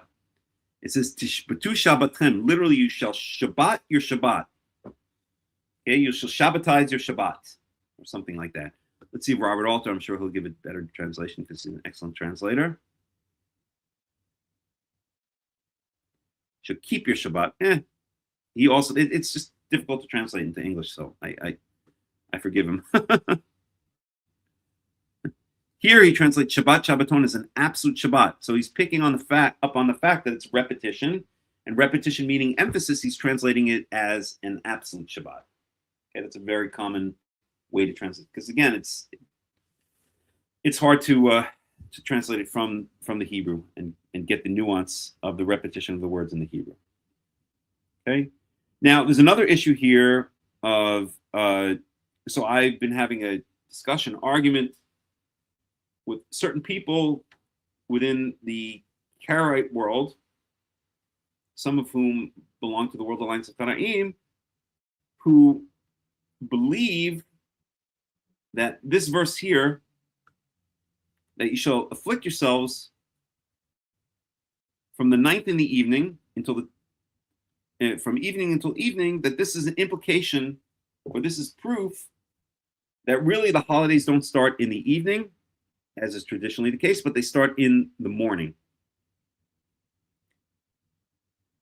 And I had a discussion with a certain Dr. David Polina, who's very knowledgeable, and I like him very much, who puts forth the idea that all of the holidays, including Yom HaKippurim, or maybe he thinks Yom HaKippurim is exception, I can't remember offhand now. I think he thinks that Yom HaKippurim nonetheless is not an exception, that it actually starts in the morning, but the fasting starts the previous evening. And this proves those people who have that idea use this verse to prove that this is an exception rather than a rule. In other words, what they're saying is because it explicitly says that you're supposed to fast from the 9th in the evening until the 10th in the evening, that this implies that the fact that it's from evening to evening is an exception rather than the rule. I disagree with that point of view very strongly. And I've made my view clear regarding that this idea that any of the Chagim or Shabbat start in the morning, excuse me, is incorrect. And that this is not stating from the 9th in the evening from evening until evening, not because it's an exception. It's not the reason it's stating it. The reason it's stating it is because, as we see throughout all of these verses regarding Yom Kippurim, is for emphasis, right? We saw the word Malachi mentioned 3 times. We saw the word Shabbat mentioned, right? That it's a Shabbat twice. Here, Tishbatu Shabbatchem. There's a lot of repetition in these verses, specifically that this is a Shabbat, that you should not do Melacha.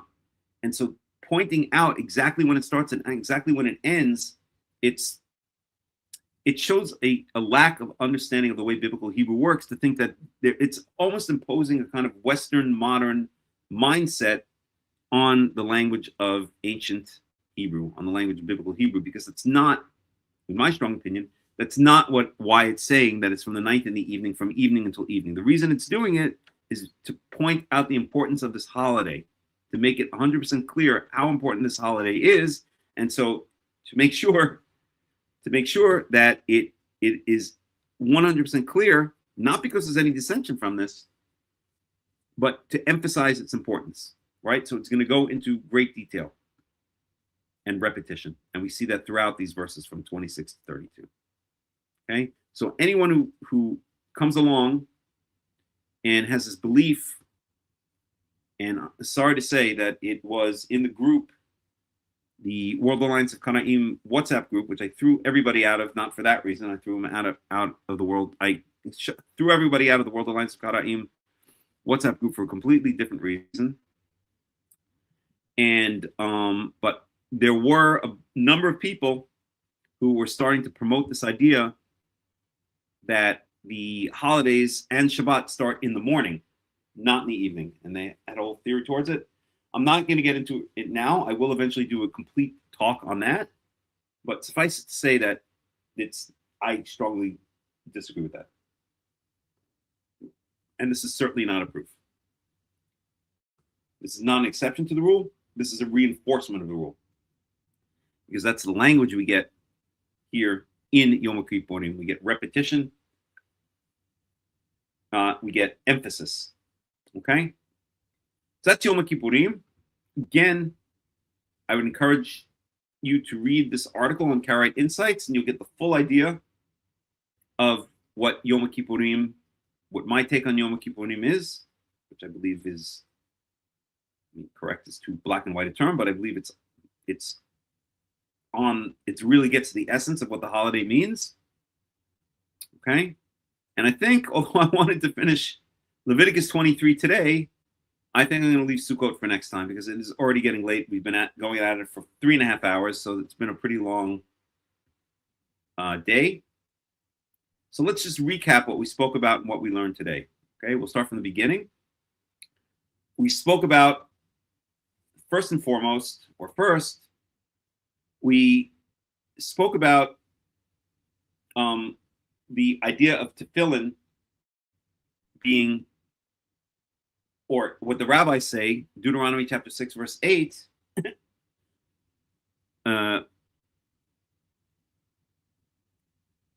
we'll just bring that up for a second.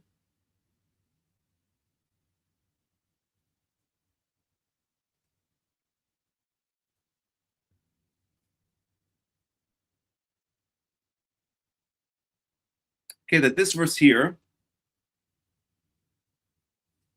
actually very specifically this verse, that you shall tie them as a sign upon your hand, on your arm, and they shall be as jewelry between your eyes. That the rabbi's idea that this means tefillin, tie those ridiculous looking black boxes to your body, does not stand up to scrutiny when we see that this is a common phrase throughout the Torah. And specifically, we spoke about this pop song from the 1980s by Terence Trent D'Arby, who now goes by some other name, Santander Bank or something like that. Santander Mandano Mamdani, I don't know, whatever. And so the tagline, the chorus of that song is, sign your name upon my heart. I want you to be my baby. Sign your name upon my heart. Well, I'm sorry, not upon, across. Sign your name across my heart. I want you to be my baby. Sign your name across my heart. I want you to be my lady. So we see that that's clearly using the same imagery. Sign your name across my heart. He's saying to his baby, to his lady. Right? And clearly that's not meant literally, that's meant figuratively. So we see that this is a figurative expression that stretches across millennia, stretches across many cultures. Right? It's almost natural that this analogy or this figure of speech, this poetic way of saying, I want you to be etched into me, figuratively speaking, forever and ever, right, is used across cultures. I'm sure Terence Trent D'Arby was not thinking of Deuteronomy chapter 6, verse 8 when he wrote that song, right? It's just a common, or it's a human way of expressing oneself poetically to say, I want you to be etched into me. I want you to be connected to me forever and ever, okay? We'll go out with that song afterwards. Afterwards, we went to the book of Malachi, the last book in the canon of the Tanakh, and we considered the second part of the rebuke against the Kohanim. Bring that up. So the first half of chapter 2 of Malachi,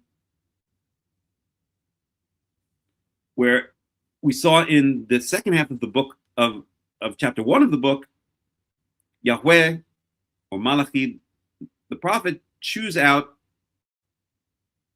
the Kohanim for bringing substandard offerings, for bringing polluted or sick and lame animals as offerings. And in the first half of chapter 2, he chooses out the priests for not adjudicating cases, for not giving fair judgment and fair instruction in cases that are brought to them. This harkens back to Deuteronomy chapter 17, verse 9, where it says that if you cannot solve matters of conflict within your gates in your local cities, then you bring those conflicts to the place where Yahweh has chosen to dwell, and there you shall take it to one of the Kohanim or to the judge. Okay, the Kohanim are also act as judges, and there's also a head. There's also a judge, as we saw in the time of Judges, or even in the times of the kings. As I always point out in the book of First Kings, the first thing that King Solomon does after he's inaugurated is sit down and judge the people. With the famous case of the two prostitutes that come to him, each claiming that the live baby is theirs, right? Cuts them in half, or threatens to cut the live baby in half. Famous case, right? So we discussed how in Torah jurisprudence, there's no such thing as adjudication by vote by a panel of judges, by a tribunal, by by a Sanhedrin. We said that the Sanhedrin is an idea completely foreign to Torah. It was a single judge judging a case, whether it was that judge in your gates, a local judge in one of the cities, or whether it was a Cohen from a pool of Kohanim, or the judge that sat in the temple, just like Samuel sat in the temple after he was dedicated to the temple by his mother, right? Hannah, which is also my grandmother's name. My mother's Hebrew name was Hannah. And so we see that there's a single judge that adjudicates cases, whether it's in the local courts, or whether it's in the local cities, or whether it's in the temple. There's no concept in Judaism, there's no concept in Torah and Tanakh of a panel of judges. We said that a panel of judges, a tribunal that determines cases by majority vote, is a foreign Greek Hellenistic idea. It's a foreign concept of Greek democracy. It's not a Jewish idea. It's not an Israelite idea. It's not a Torah or Tanakh idea. Okay? And we see here that the role of the priest in Micah, the first half of Micah chapter 2, I'm sorry, not Micah, of Malachi chapter 2, is the role of giving instruction, giving fair judgment to the people. And then we went on to Leviticus chapter 23. And we spoke about Yom HaKippurim. We spoke about how it is integrally related. Is that right? Integrally related to Yom HaTeruah, the Zikaron Teruah. Okay, and another place is called Yom Teruah, so we call it Yom Teruah. And the word ach here in verse 27 implies or emphasizes that relationship. The word ach means also, or in addition to, or but. Okay, relating the Day of Atonement back to the feast of the festival of noise making, or the Feast of Trumpets, or whatever you want to call it. Okay, and we also saw that the two are opposites. Yom Teruah is Zikaron. We're getting Yahweh to remember. Zikaron means the remembrance, whereas Kippurim is related to the word kafar, to cover. And we saw figurative examples, or we saw examples of where the word kafar figuratively means covering up one's eyes or one's face to forget. So Zikaron Teruah, Yom Teruah is all about remembering, getting Yahweh to remember. And Yom HaKippurim is all about getting God to forget. In other words, here we want him to remember us. Okay? We call out to heaven, hey, remember us, we're down here. We shout out to heaven to get his attention. So he'll remember us. Remember our good deeds and turn his attention towards us. And Yom HaKippurim, we're asking him to cover up his face and forget not us, but our bad deeds. That's what atonement is. Okay, I know you guys did this, but I'm going to pretend like I never saw it. Okay, yes, you did such and such. You know, you're spending this day, you're fasting, you're repenting by fasting. Okay, perhaps sitting on the floor, covering yourself in donning sack and covering yourself in, donning sackcloth and covering yourself in ash. You're showing that you really admit your mistake and you're cognizant of your mistake and you're sorry for your mistake. And if you're asking me to just kind of like pretend I never saw that, cover up my eyes and pretend like it never happened, that's what Yom HaKippurim is all about. So the two are opposites. Okay? Next time we'll talk about Sukkot. And then I think finally we will finish Leviticus chapter 23 and we'll go on to Leviticus chapter 24. Okay? Hope you enjoyed the study. Any questions or comments before we end? Anybody? Well, if not, then I thank you for joining the study.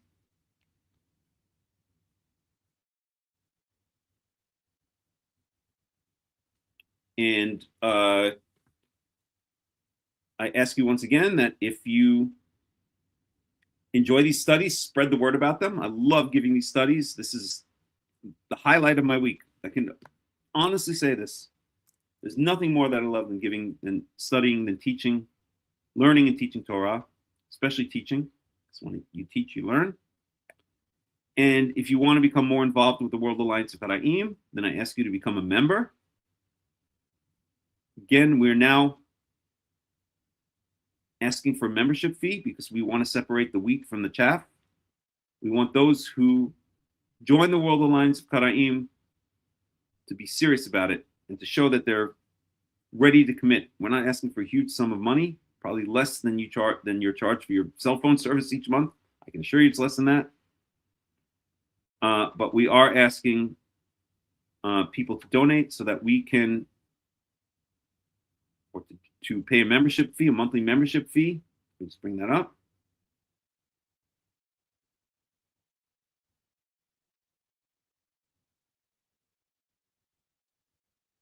So that we can have a budget for the many projects that we want to work on, many projects that we have planned. And also, like I said, so that we can separate the wheat from the chaff. We don't want people who are just kind of freeloaders and interlopers. Such people, they're welcome to join the public studies like this. The Shabbat study will always remain free and accessible to the public. But if you want to have a more serious relationship with Karaism, if you want to have a more serious relationship with the World Alliance of Qara'im, then we ask you to please follow this link below and to join the World Alliance of Qara'im. Okay. Also, we have started a Karaite community here in Israel, in the Golan Heights. If you want to find out more about joining an actual live community, not just an internet community, then you can message me. You can send me an email or text me on WhatsApp. In these announcements, I list all of the ways that you can be in contact with the World Alliance of Qara'im. And if you want to join our community, then that would be great. We're trying to build it up. So I thank you once again. This has been Hakham Melech ben Yaakov of the World Alliance of Qara'im. Thank you for joining our Shabbat Torah study, B'ezrat Yahweh, with the help of Yahweh. We'll have another one next week. And in the meantime, I wish you all a Shabbat Shalom and a Shavua Tov.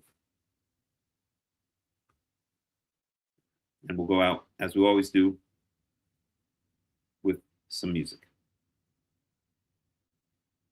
So just give me a minute.